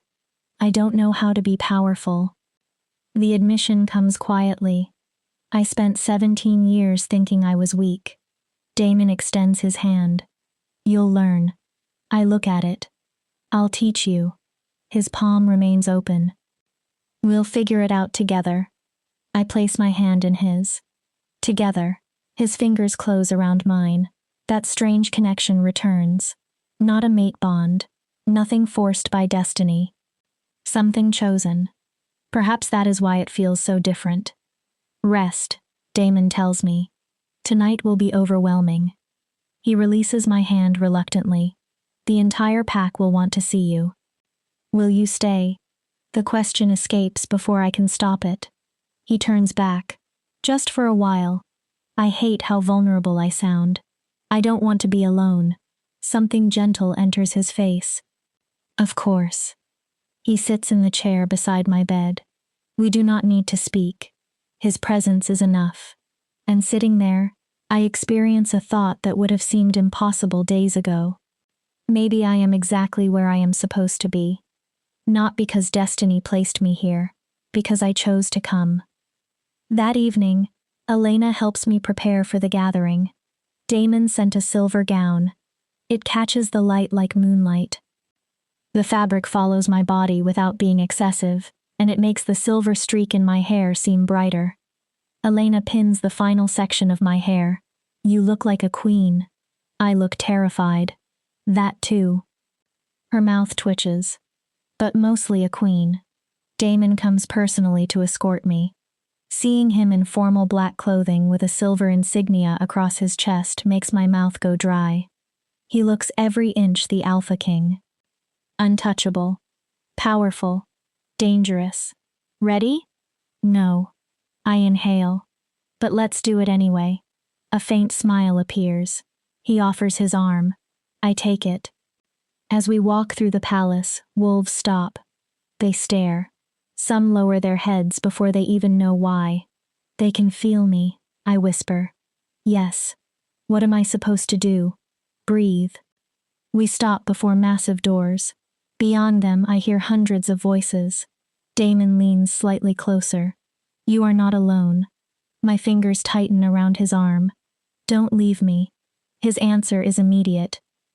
Never. The doors open. The voices stop. And beside the Alpha King, I step into my new life. Chapter 6. The Gathering and the Challenge. Nearly 1,000 wolves fall silent. The great hall is enormous. Ancient battle murals cover the high ceiling. Chandeliers cast warm light over the crowd. At the far end stands a raised platform with 2 throne-like chairs. The wolves are arranged by rank. A visible hierarchy stretching from the platform toward the back. Every eye follows Damon and me. I feel curiosity, confusion, assessment. A few older wolves stare with something closer to recognition. Damon walks with one hand lightly against my back. We reach the platform. He positions me beside one chair while he stands in front of the other. He does not sit. Instead, he surveys his pack until the silence becomes complete. My wolves. His voice fills the hall without effort.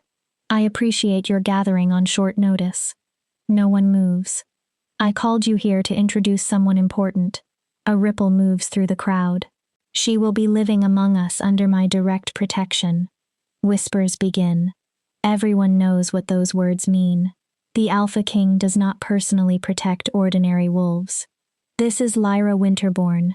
Damon gestures toward me. Some of you may already know part of her story. I feel every gaze. She was recently rejected by her fated mate in Crescent Moon Pack. The humiliation still stings.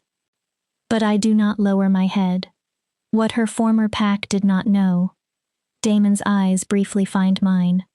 What even Lyra herself did not know until very recently. He turns back toward them. Is what she truly is. The hall becomes restless. Why would the Alpha King care about a rejected woman from an outer pack? Damon gives them the answer. Lyra Winterborn is a lunar wolf. The hall explodes. Gasps. Denials. Questions. Some wolves turn toward one another in disbelief. The oldest members react differently. Several immediately drop to their knees. A lunar wolf hasn't been born in 300 years. Someone calls. Until now. Damon's voice ends the noise. Grandmother Iris and I verified her nature personally. His tone becomes harder. Lyra was cursed as a child. Her true wolf was suppressed. Whispers spread again. The curse has been broken. He looks across the hall. She is what I say she is. Prove it. A voice comes from the crowd. Another joins. Let her shift. Show us. Agreement grows. Damon's jaw tightens. She is not ready. The crowd quiets slightly. Her body is still adapting. Then how do we know? A large wolf with beta markings steps forward. I recognize him as one of the senior-ranked wolves. Any wolf could claim divine blessing. He bows respectfully. We need proof, Your Majesty. Damon looks ready to end the argument with one command. I touch his arm. I'll do it. His head snaps toward me. Lyra, they're right. You broke the curse 2 days ago. I know. Your body may not be ready for another transformation. Then stay close. I hold his gaze. Catch me if I fall. We stare at each other.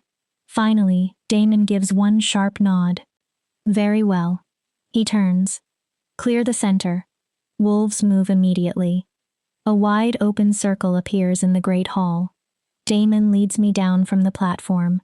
His hand stays at my lower back. Last chance, he murmurs. Are you sure? No. I almost smile. But I'm doing it.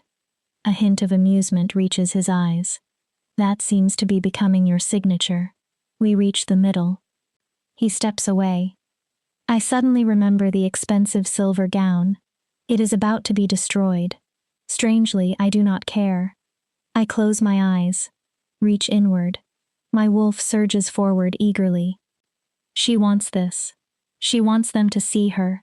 She wants the world to witness what someone tried to bury. The shift begins, and it is completely different. My old transformations were violent. Bones breaking, muscle tearing, pain. This feels almost effortless. My bones flow instead of snap. Muscle expands instead of ripping. Power floods through every part of me. Within seconds, the change is complete. I stand on 4 legs. The world becomes sharper, every sound clearer, every scent distinct. I can smell individual wolves, their fear, excitement, rank, health. I hear heartbeats from across the hall. I feel the moon even through the palace roof. And I finally understand the size of my wolf. Massive. At least as large as an alpha male. Perhaps larger. Silver white fur covers my body. A faint luminous glow spills across the floor. My eyes burn with lunar light. The entire hall stares. Awe, fear, reverence. Then one wolf kneels. Another follows. And almost as if a single command passed through them, every wolf drops to their knees. Betas, ranked warriors. Everyone. Everyone except Damon. He stands before me. Our eyes meet. Something passes between us. Recognition. Respect. Something I am not yet ready to name. Behold. His voice travels through the silent hall. A lunar wolf. He turns toward his people. Blessed by the moon goddess herself. Then he looks at me again. And under my protection. His voice becomes absolute. Which means she is under the protection of this entire pack. I understand the question in his eyes. Are you all right? I am more than all right. For the first time in my life, I feel powerful. Free. Whole. I shift back. Again, the transformation is smooth. Elena appears almost instantly with a robe. She wraps it around me before the crowd can see more than necessary. I silently thank her. Damon turns toward the wolves. Does anyone require additional proof? No one speaks. Good. Power floods his voice. Then understand me clearly. Even my wolf reacts to his authority. Lyra Winterborn is under my personal protection. He allows the words to settle. Anyone who harms her, threatens her, or deliberately attempts to undermine her will answer directly to me.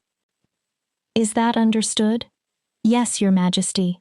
The response fills the hall. Excellent. Damon begins to turn. Then noise erupts near the entrance. The doors open suddenly. Several unfamiliar wolves rush inside. Travel clothing, ranked posture. Not Damon's pack, but the man leading them is painfully familiar. Callum Thorne, my rejected mate. He stops when he sees me. Shock and fury collide across his face. Damon's expression becomes lethal. What is the meaning of this interruption? Callum bows. Alpha King. His respect looks forced. Forgive us. We came from Crescent Moon Pack with urgent information. What information justifies entering my private gathering without permission? Callum opens his mouth. Then his eyes find me. Lyra? His voice changes. What are you doing here? I cannot answer immediately. Too many emotions hit at once.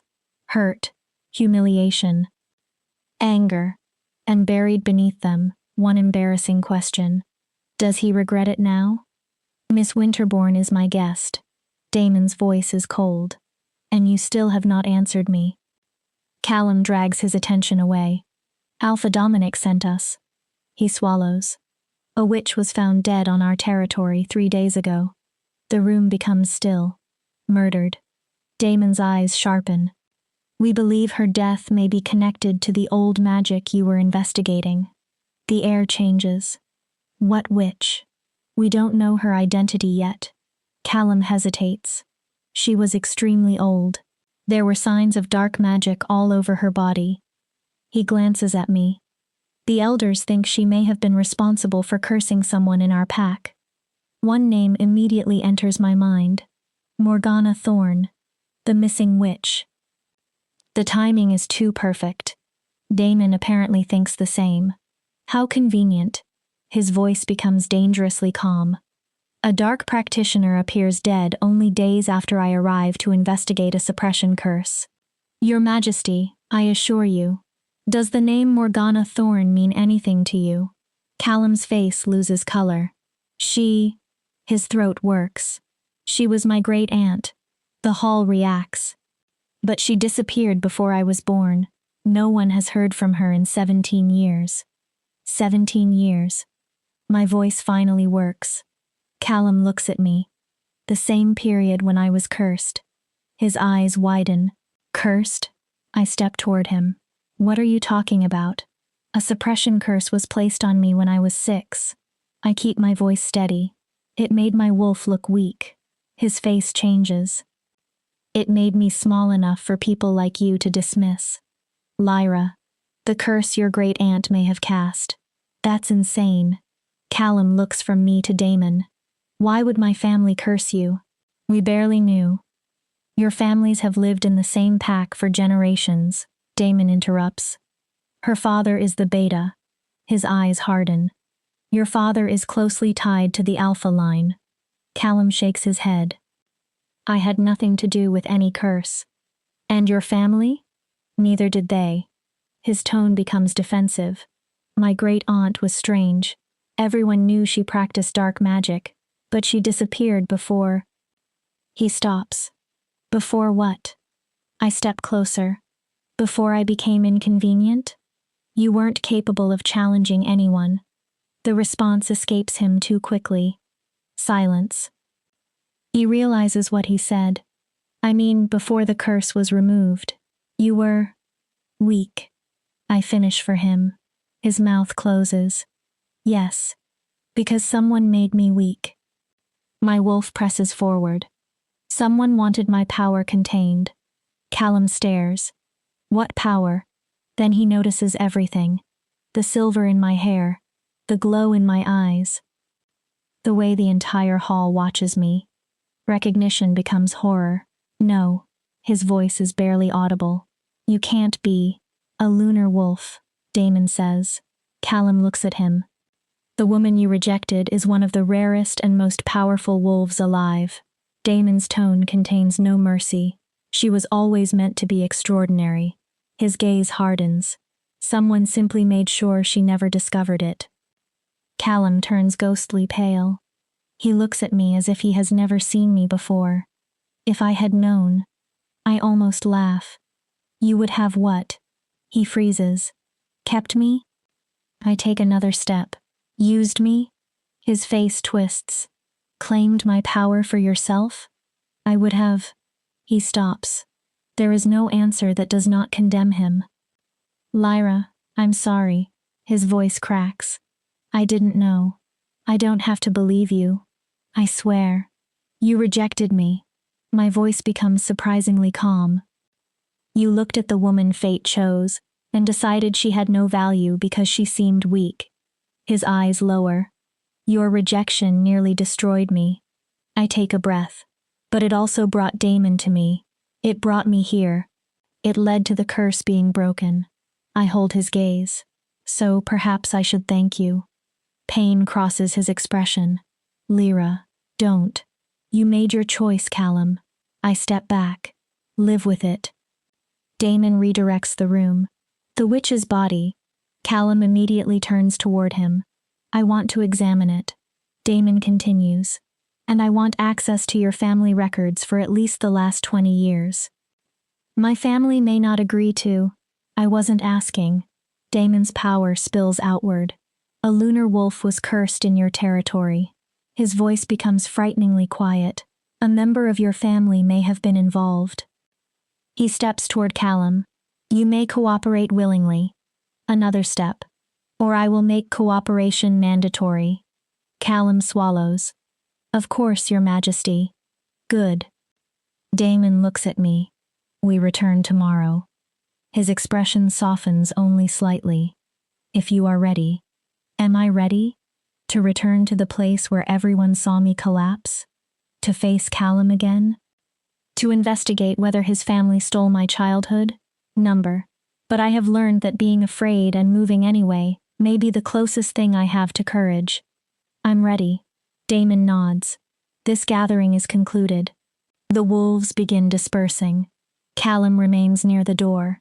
He watches me. There is regret in his eyes. Perhaps longing. Perhaps the sudden realization that what he discarded was valuable. Too late. Far too late. I turn away, follow Damon, and leave Callum standing in the consequences of his own decision. That night, sleep refuses me again. Tomorrow I will return home, but not as the same woman who left. I am not the broken, rejected wolf anymore. I am a lunar wolf. Free, protected by the Alpha King, yet fear lives beneath the anticipation. Morgana's death happened almost immediately after Damon began investigating. What if someone killed her to silence her? What if returning puts me directly in the path of whoever wanted my power buried? A soft knock interrupts my thoughts. Come in. Damon enters. He is still wearing the formal clothing from the gathering, but for the first time, he looks exhausted. Not physically. Something deeper. Can't sleep? I ask. Too much to think about. He sits in the chair beside my bed. It is starting to feel like his chair. How are you? I'm okay. Then I smile slightly. Actually, I'm better than okay. I draw my knees toward my chest. Seeing Callum's face, my smile grows despite myself. That felt good. Damon almost smiles. Is that terrible? It's human. He pauses. Or wolf, whichever term you prefer. I laugh softly. Silence settles. Comfortable again. Damon? Yes. If we prove the Thorn family cursed me, what happens? His expression immediately hardens. Justice. What kind? No one curses a child and escapes punishment in my territory.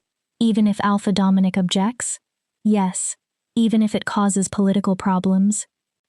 Damon leans forward. You need to understand something.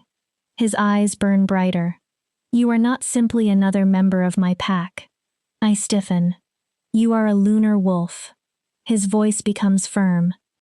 Harming you is considered an offense against the divine order our packs claim to respect. What if Dominic refuses to act? Then I act. No hesitation. I failed one lunar wolf. His jaw tightens. I will not fail another. Warmth spreads through me. When has anyone fought for me this way? Protected me without shame? Valued me enough to risk conflict? Never. Thank you. Damon exhales. You need to stop thanking me. But, you've thanked me enough. His expression softens. What you need to do now is start believing what I keep telling you.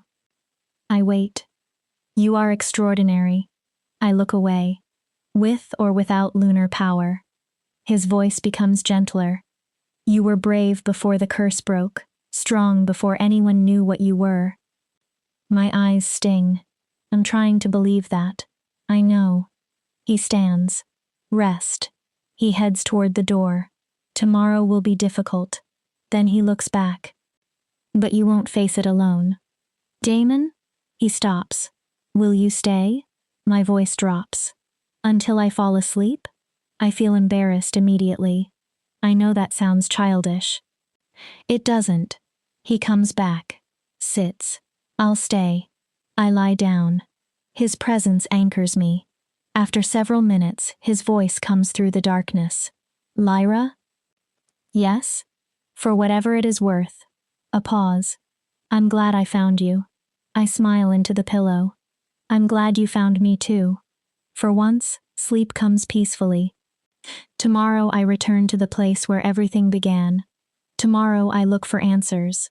And this time, I will not face my past alone. Chapter 7. Return to Crescent Moon Pack. We leave Eclipse City at dawn. The motorcade looks almost identical to the one that carried me away from Crescent Moon Pack. But everything else has changed. This time, I ride in the lead vehicle, beside Damon. I am not running away. I am going back. Riker drives while Damon reviews documents on a tablet. Every few minutes, Damon glances toward me. He never asks whether I am all right. He simply checks. That silent concern means more than he realizes. Nervous? He finally asks when we cross into Crescent Moon territory. Terrified. I stare through the window. What if they hate me? Why would they? For coming back like this. I gesture between us. With the Alpha King, looking like I think I'm important now. You are important. He sets down the tablet. That is not arrogance. What if they think I've forgotten my place? Then perhaps they need to reconsider what they think your place is. I look at him. And if they hate you because you stopped accepting their definition of you, that tells you something about them. Easy for the Alpha King to say. His expression changes. You think I was born into this position? I blink. Weren't you? No. Something dark moves through his eyes. I fought for the crown. He leans back. I proved myself repeatedly. There were wolves who believed I was too young, too aggressive, too willing to question traditions. What happened to them? Some changed their minds. A sharp smile touches his mouth. They learn to respect strength more than habit.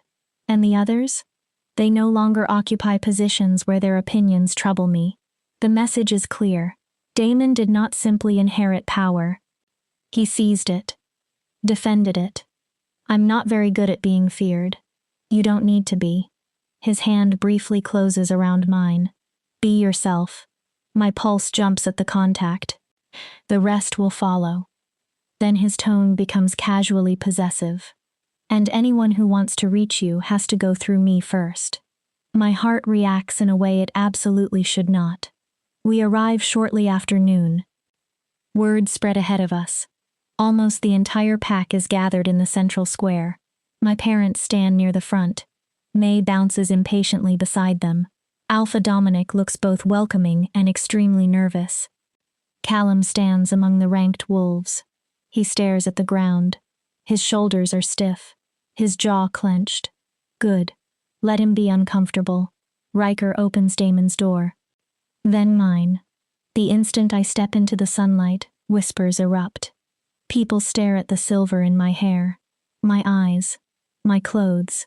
Elena chose fitted black trousers, a silver blouse, and practical boots. I look nothing like the woman who left days ago. Lyra. My mother runs through the crowd. Tears cover her face. Oh, my baby. She throws her arms around me. I breathe in the scent of home. My father reaches us seconds later. His arms go around both of us. For one moment, everything else disappears. I am not a lunar wolf, not a royal guest, not a mystery. I am simply their daughter. We heard, my father whispers. His voice trembles. We heard what you are. I pull back. I can't believe we never knew. No one knew. I squeeze his hands. That was the point. Damon approaches. And that is exactly what we intend to investigate. Every conversation nearby stops. Alpha Dominic. Dominic bows. Your Majesty, shall we speak privately? Of course.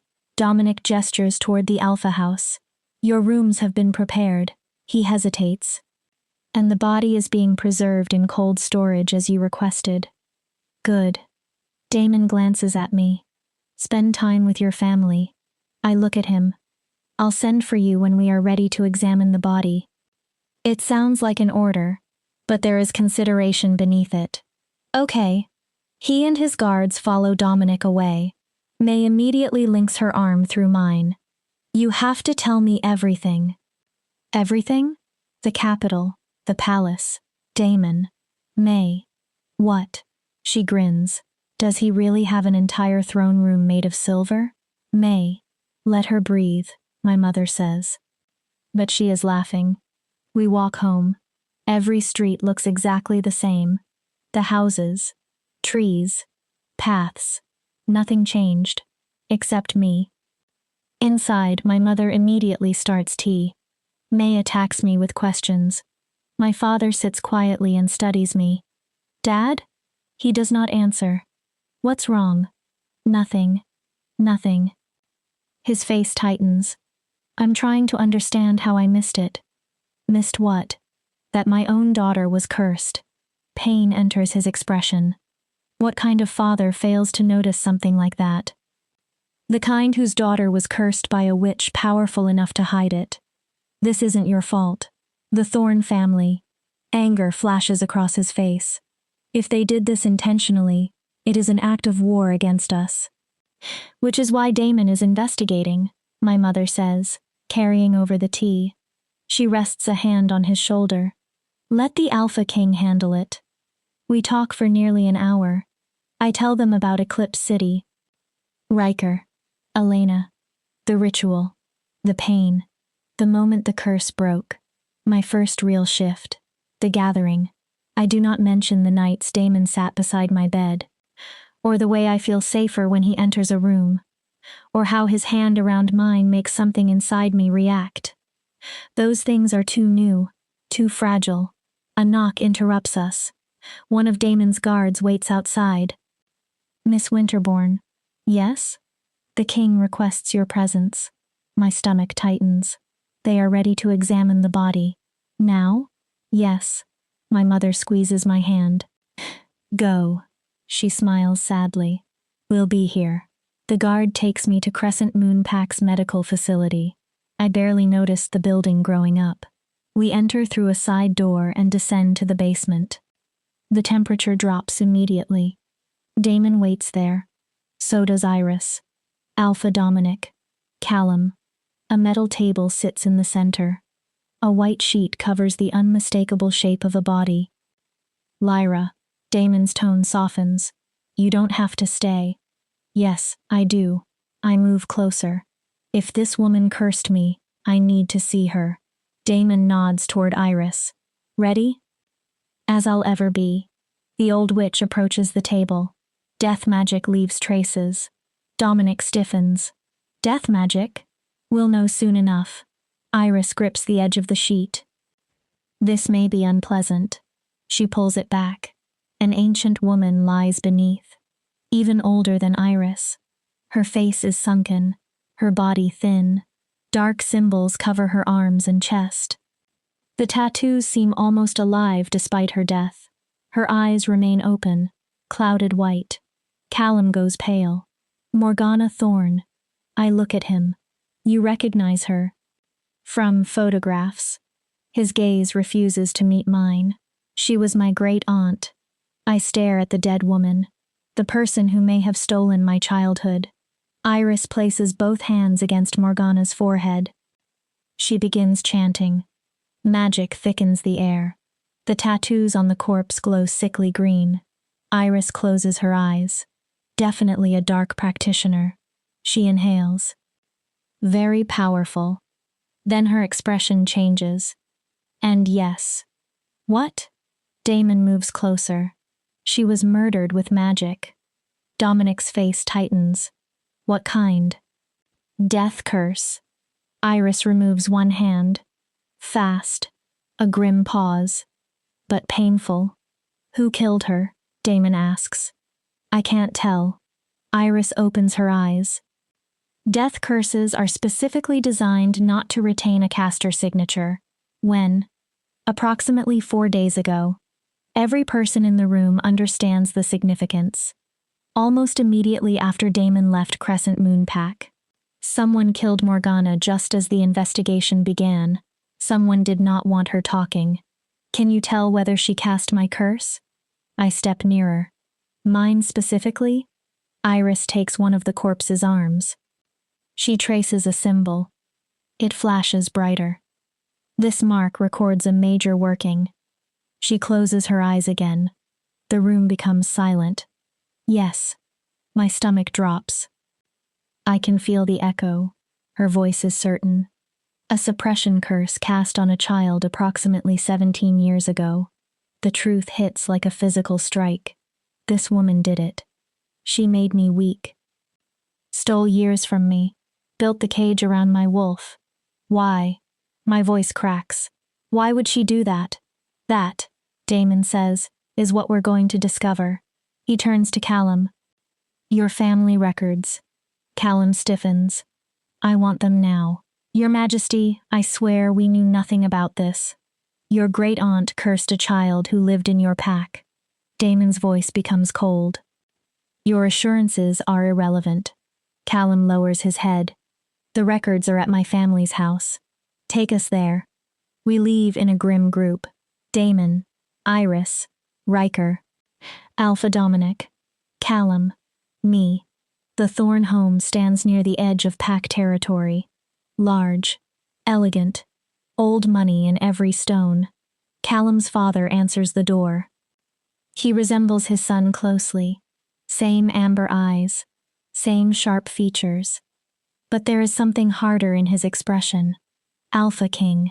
He bows. This is unexpected. We need your family records. Damon does not waste time. Anything involving Morgana Thorn and events from 17 years ago. For the first time, tension flashes across the man's face. May I ask why? No. Damon takes one step forward. You may show me the records willingly. His eyes brighten. Or I will order my men to dismantle this house until we find them. A long silence. Then Callum's father nods. This way. He takes us to a study lined with shelves. From one cabinet, he removes a heavy leather journal. The family chronicle. He places it on the desk. Births. Deaths. Major decisions. Damon begins turning pages. I stand beside him. Old handwriting. Different hands. Different decades. Then Damon stops. His body goes absolutely still. What? He points. The entry is dated 17 years ago, only a few months after my first shift. I read it, then read it again because my brain refuses to accept the words. Payment rendered to MT for services regarding the Beta's daughter. The girl's power has been successfully contained. The bloodline is secure. My vision blurs. Payment. My voice shakes. Services. I turn toward Callum's father. My power contained. He has gone white. The bloodline is secure. I step closer. What does that mean? I don't know. His answer comes too quickly.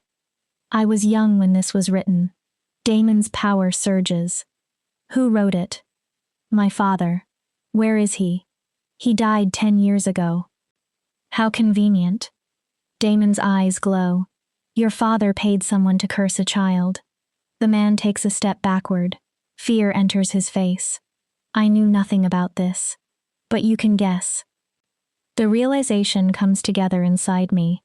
You can guess why your family wanted my power contained. He says nothing. Why securing your bloodline mattered.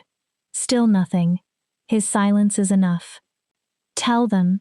Callum's voice comes from behind me. I turn.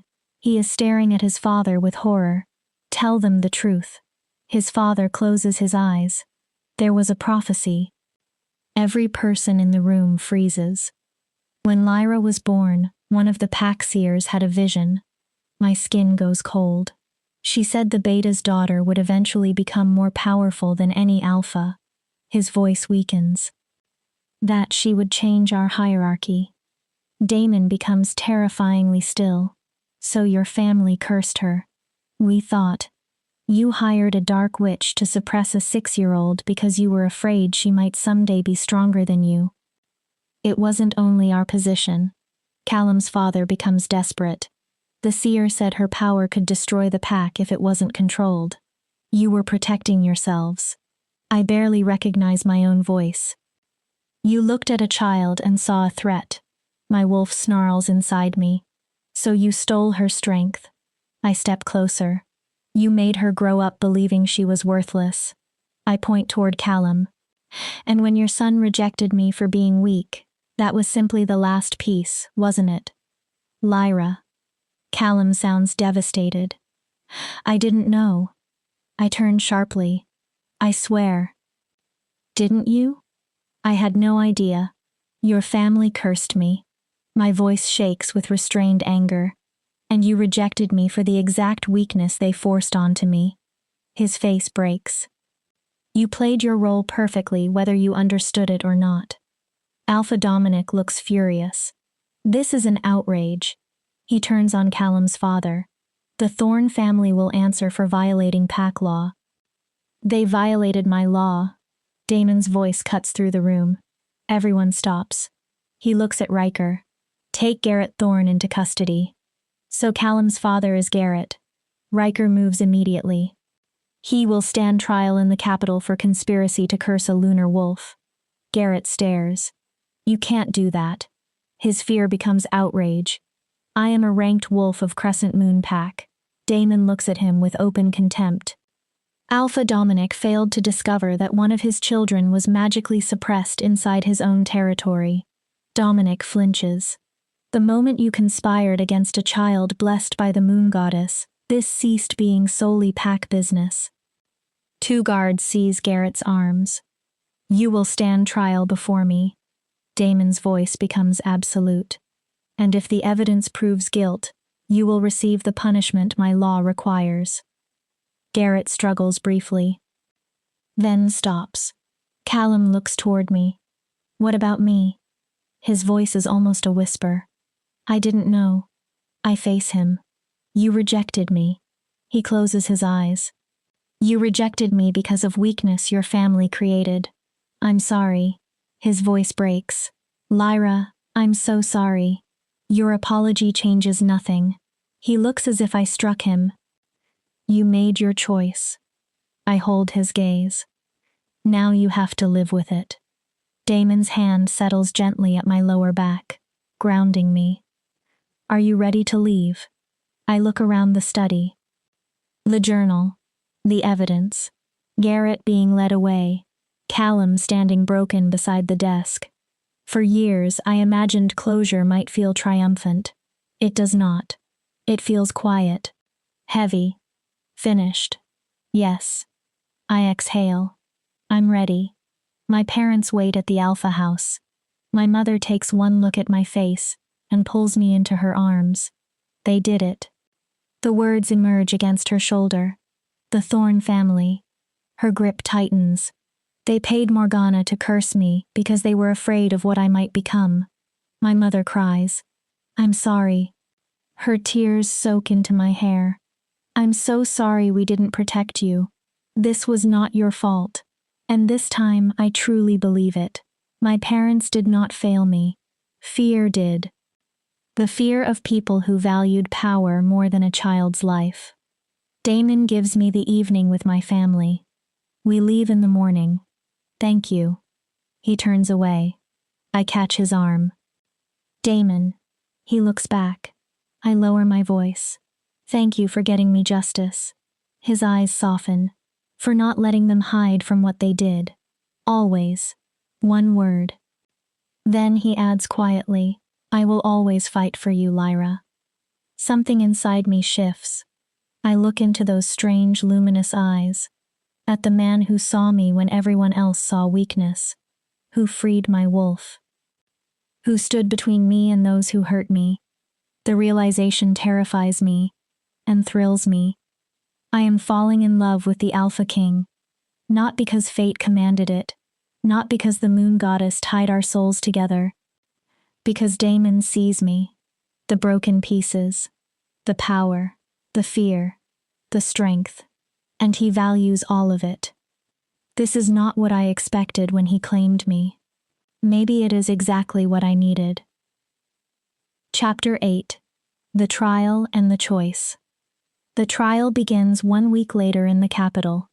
The grand courtroom was built to intimidate. High ceilings. Marble columns.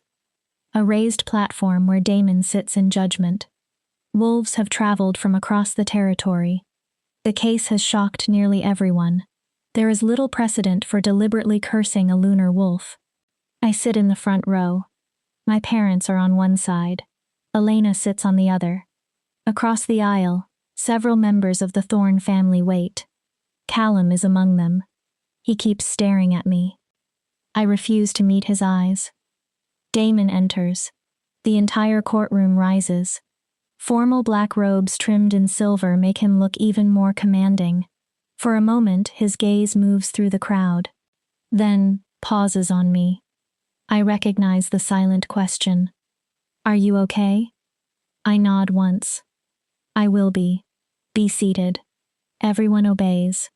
Riker reads the charges.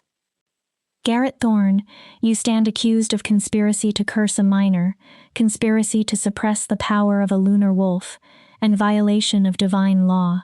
Garrett stands with his wrists bound in silver chains. He looks older than he did a week ago. But defiance remains. How do you plead?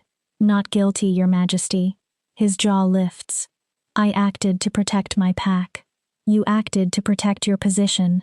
Damon's interruption is ice cold. But the court will hear the evidence. He gestures. Call the first witness. Iris is first. She approaches with a cane. Her body looks fragile. Her mind is not. She swears to tell the truth. Then describes the magical signature discovered on Morgana's body. The suppression curse. Its age. Its structure. The prosecutor asks, You are certain the curse Morgana cast is the same curse placed upon Lyra Winterborn? Absolutely. Iris does not hesitate. The magical signature matches. She looks toward me. Morgana Thorne cast the suppression curse approximately 17 years ago, and that curse remained in place until the Alpha King removed it 2 weeks ago. The next witness is an elderly seer from Crescent Moon Pack. I barely remember her. She arrives in a wheelchair. Her eyes are clouded, but her voice remains clear. I saw Lyra the day she was born. The courtroom goes silent. I saw the Beta's daughter marked by the moon goddess. My chest tightens. I saw her rising. The seer's thin hands tremble. I saw old traditions breaking around her. I saw her becoming stronger than those who held power. The prosecutor steps closer. What did you do with the vision? I reported it to the Alpha. As was required? Yes. What happened next? The Alpha called a meeting of the ranked families. A murmur passes through the courtroom. He told them about the prophecy. The seer looks toward me. I was not at that meeting. What happened afterward? 3 days later, Garrett Thorne came to me. Garrett does not move. He asked whether there was a way to suppress the girl's power. My mother grips my hand.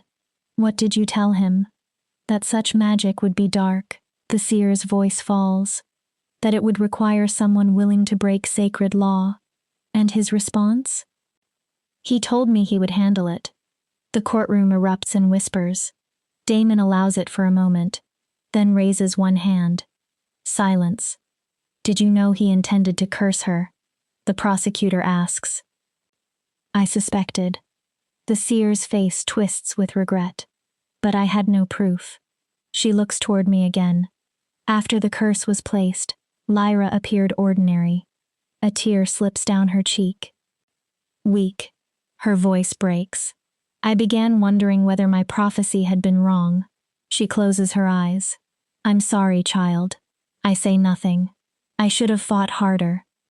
More witnesses follow. Wolves who remember Morgana. People who saw Garrett meeting her.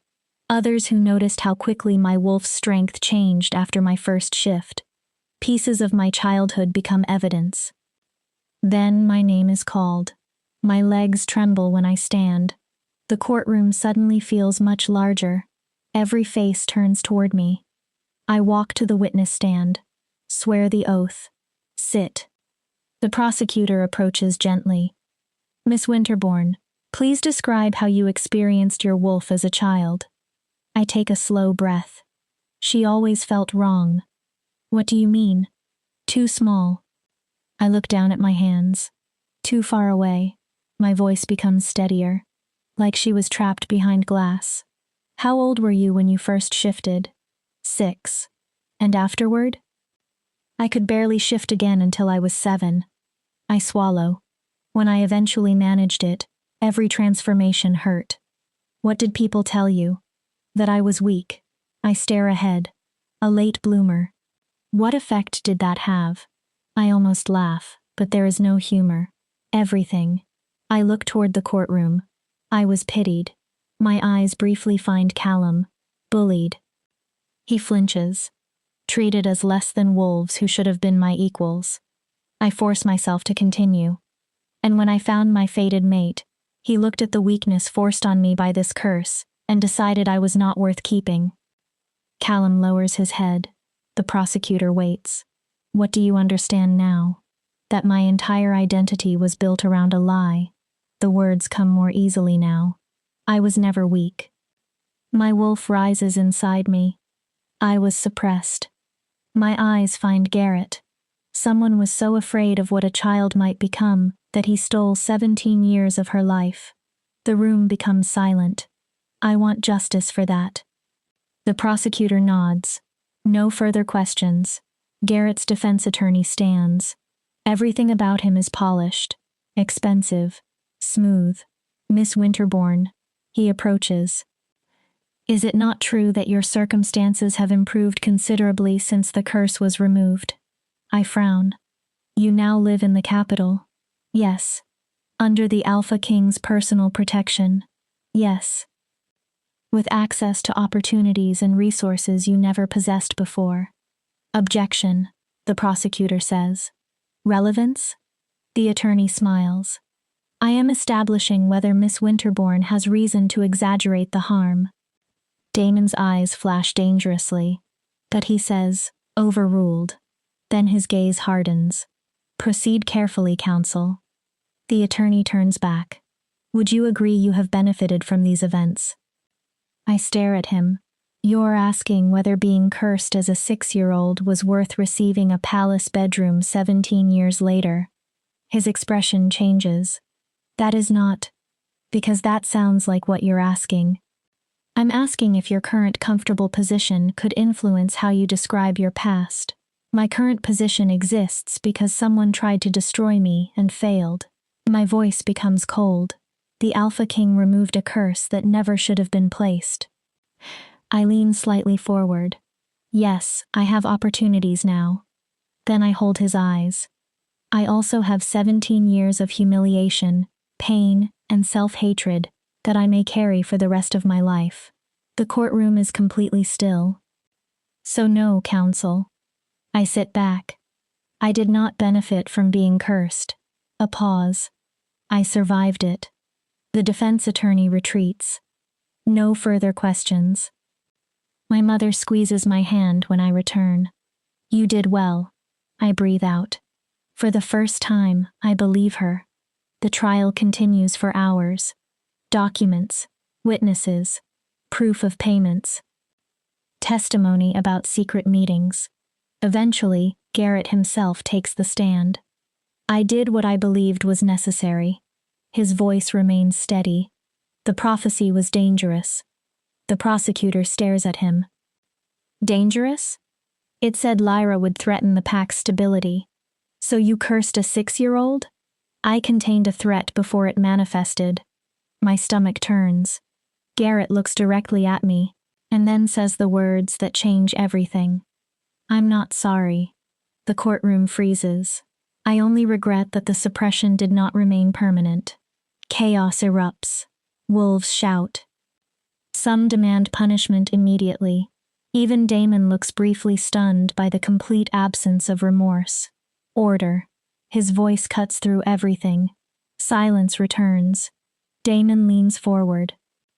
You confess to conspiring against a child blessed by the moon goddess. Garrett lifts his chin.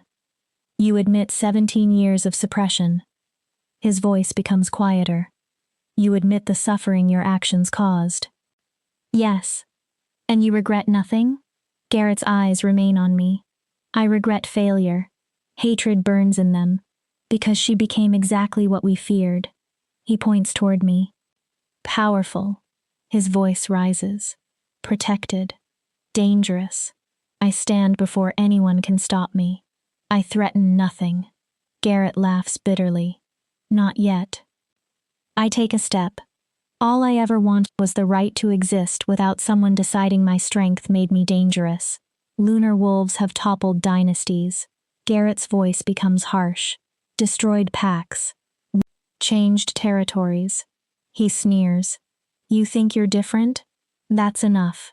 Damon stands. Power slams through the courtroom. Every wolf instinctively lowers their head. I have heard enough. He turns toward the guards. The court will recess for 1 hour while I determine sentence. Garrett is removed. The crowd slowly empties. I remain seated. His words stay inside my head. Dangerous. What if he is right? My father sits beside me. He isn't. I look at him. What? You're not dangerous because you are strong. He grips my shoulder. There is a difference. Is there? May joins us. Yes. Her answer is fierce. Every person alive has the ability to hurt someone. She folds her arms. That doesn't give us permission to destroy them first, just in case. She is right. I know she is. But doubt does not disappear because logic tells it to. Elena approaches. The king wants you. She takes me to Damon's private chambers near the courtroom. He stands beside a window, still wearing the formal robes. You wanted me? He turns immediately. Are you all right? No. He crosses the room. I know Garrett wanted to hurt me with those words. My voice trembles. But it worked. Damon stops. What if he was right? He wasn't. What if lunar wolves really are dangerous? My fear spills out. What if I become exactly what he expected? Damon crosses the remaining space in 3 strides. His hands frame my face. Listen to me. I meet his eyes. Power is not the dangerous thing. His thumbs move gently across my cheekbones. Fear of power is. I breathe shakily. Garrett did not curse you because you had harmed anyone. His voice becomes intense. He cursed you because he feared change, because he feared losing control.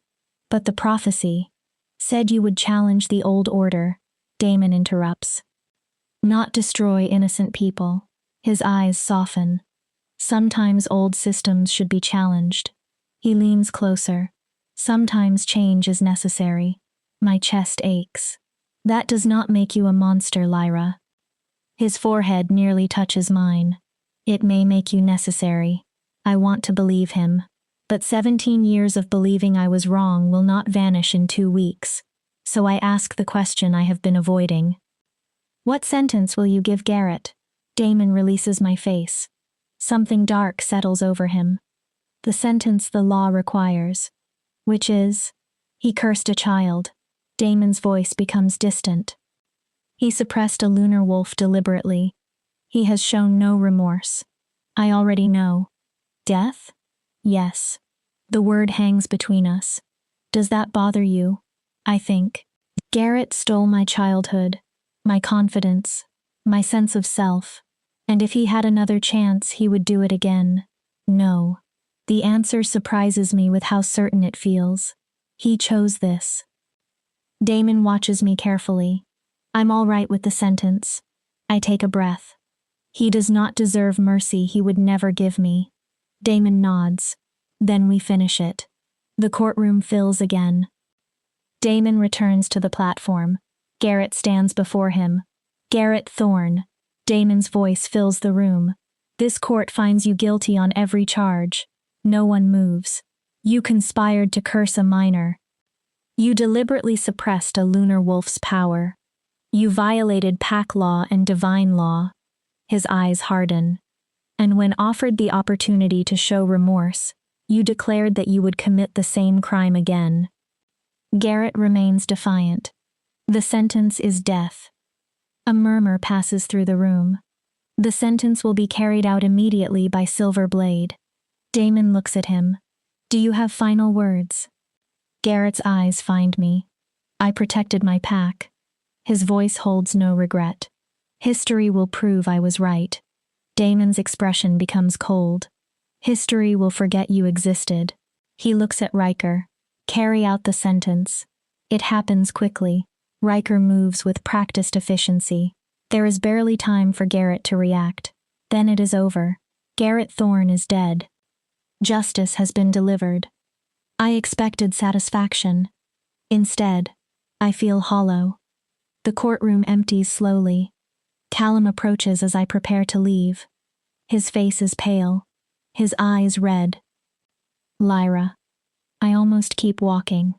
I know nothing I say changes what happened. I turn toward him. But I'm sorry. His voice breaks. For my father. The curse. He swallows. For rejecting you. I was wrong about everything. I look at him. Really look. And realize something unexpected. I no longer hate him. I no longer even feel angry. There is almost nothing left. Your apology doesn't change the past. He nods. I know, but I accept it. Hope appears in his face. Hope appears in his face. Not for you. It disappears. For me. I exhale. I'm tired of carrying anger everywhere. Can you forgive me? I don't know. I answer truthfully. Maybe one day. His eyes drop. But forgiveness is not reconciliation. I make sure he understands. The mate bond is gone, Callum. Pain crosses his face. You rejected me. I shake my head. We cannot return to what existed before. I know. His voice is quiet. I just want you to be happy. He looks at me. Even if it isn't with me. Then you'll get that wish. I turn away. Because I am happy. And as I say it, I realize it is true. Despite the curse. Despite the rejection. Despite everything. I am happier than the woman who once waited desperately for Callum to decide she had value. Because now I know my worth. And someone else sees it too. Damon waits outside the courtroom. The moment I see him, I stop thinking. I walk straight into his arms. He catches me easily. I breathe in winter frost and forest. Thank you. My voice is muffled against his chest. For justice. His arms tighten. For believing me. One of his hands moves gently through my hair. Always. His lips brush the top of my head. I'll always believe in you. We remain there. And suddenly I understand. This safety. This sense of being valued. This feeling of someone actually seeing me. That is what I wanted from a mate bond. But destiny never gave it to me. Choice did. I pull back. Damon. Yes? What happens now? He studies me. The curse is gone.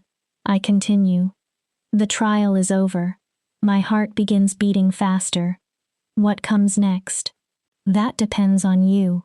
His answer is careful. You can return to Crescent Moon Pack if that is what you want. My chest tightens. Or? For the first time since meeting him, Damon looks uncertain. Well, you can stay in Eclipse City. With you? Yes. As what? As whatever you choose. He raises both hands and gently holds my face. A member of my pack. His eyes search mine. Someone under my protection. He hesitates. Or what? His jaw tightens. As mine. I stop breathing. Not because of a mate bond. His voice becomes rougher. Not because fate ordered it. His eyes burn with emotion.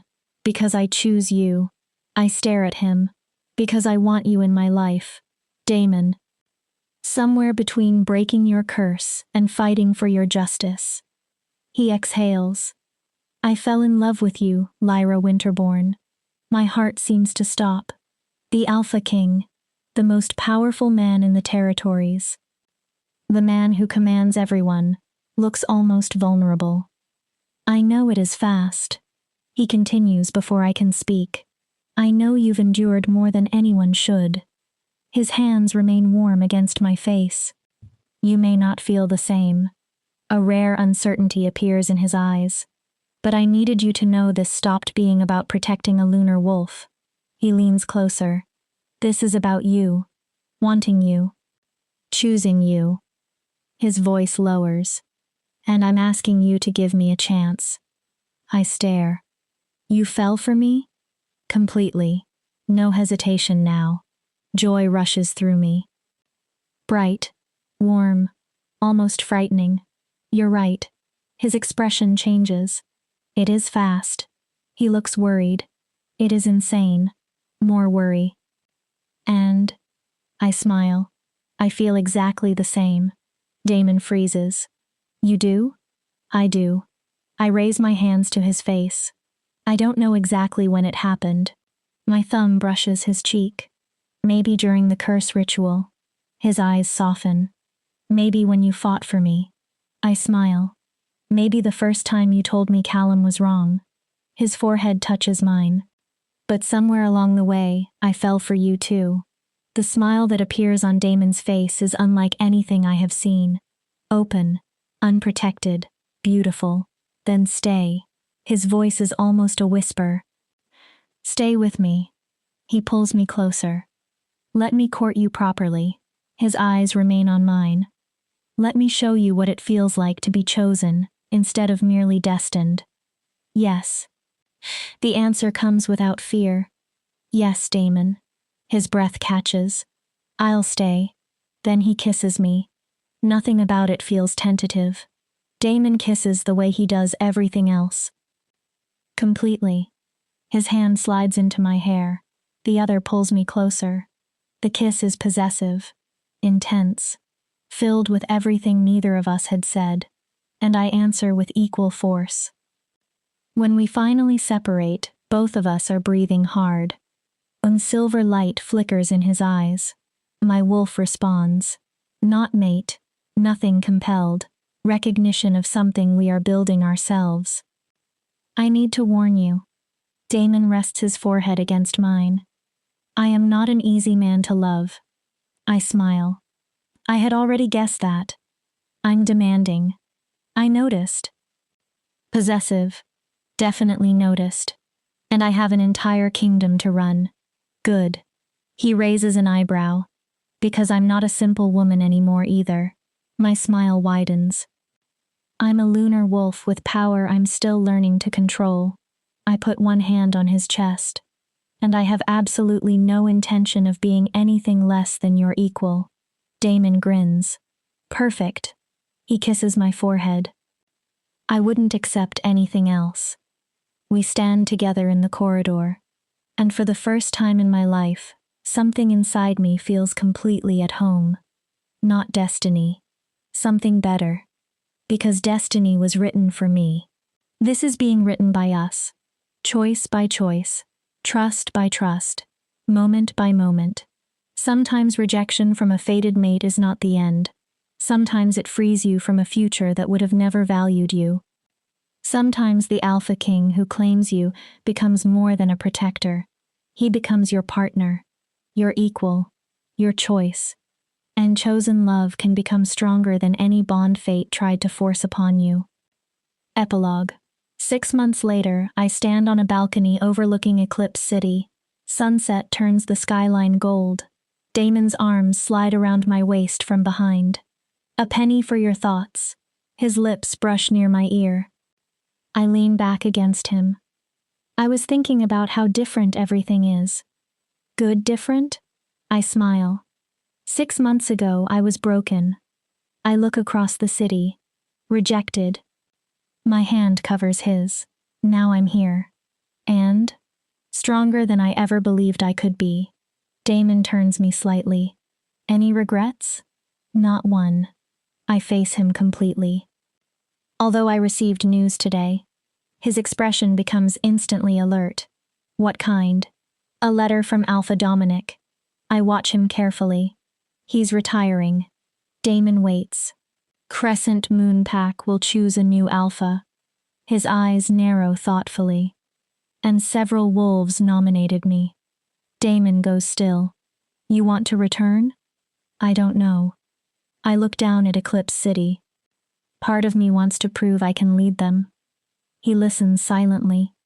To prove the girl they tried to suppress can become the person guiding the pack. Then I touch his face. But another part of me does not want to leave you. Then don't. I blink. It can't be that simple. It can. Damon shrugs. Appoint a trusted proxy. I stare. You're a lunar wolf. He continues. Your influence does not require you to physically stand in Crescent Moon every day. My heart warms. Is that what you want? What? Me staying. Damon becomes serious. What I want is for you to be happy. His thumb brushes my hand. If leading Crescent Moon personally makes you happy, I will support it. He steps closer. If staying here makes you happy, I will be grateful. And if I don't know yet, then we figure it out. Together? Together. I smile. I like that. Good. Something changes in his expression. Because I was hoping you would. His hand enters his pocket. Then he takes out a small box. My heart stops. Damon, before you panic. He opens it. A silver ring rests inside. A luminous moonstone sits at the center. I'm not asking the moon goddess to make you my mate. My eyes fill with tears. She didn't choose us. His voice grows softer. And I'm grateful for that. He takes the ring. Because I want this choice to belong completely to us. I cannot speak. I'm choosing you. His eyes hold mine. Not as destiny. Not as obligation. As my partner. His voice becomes steady. My equal. My chosen one. He takes my hand. Will you accept this ring, Lyra? My vision blurs. Will you build a future with me? I look at the man in front of me. The man who found me when I believed I was nothing. The man who freed my wolf. Who taught me that being chosen freely could mean more than being assigned by fate. Yes. My voice breaks. Yes, I'll accept it. Damon exhales. I'll build a future with you. I smile through tears. And I'll keep choosing you.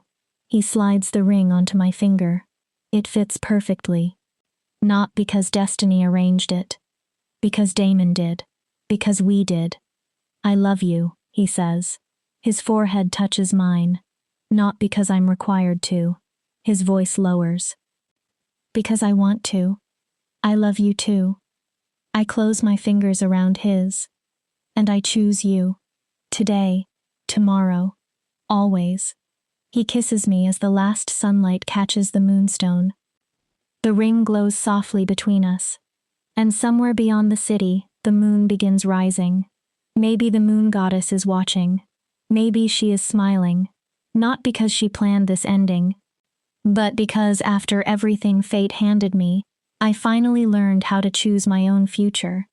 And sometimes the greatest love stories are not the ones destiny writes for us. They are the ones we choose to write ourselves.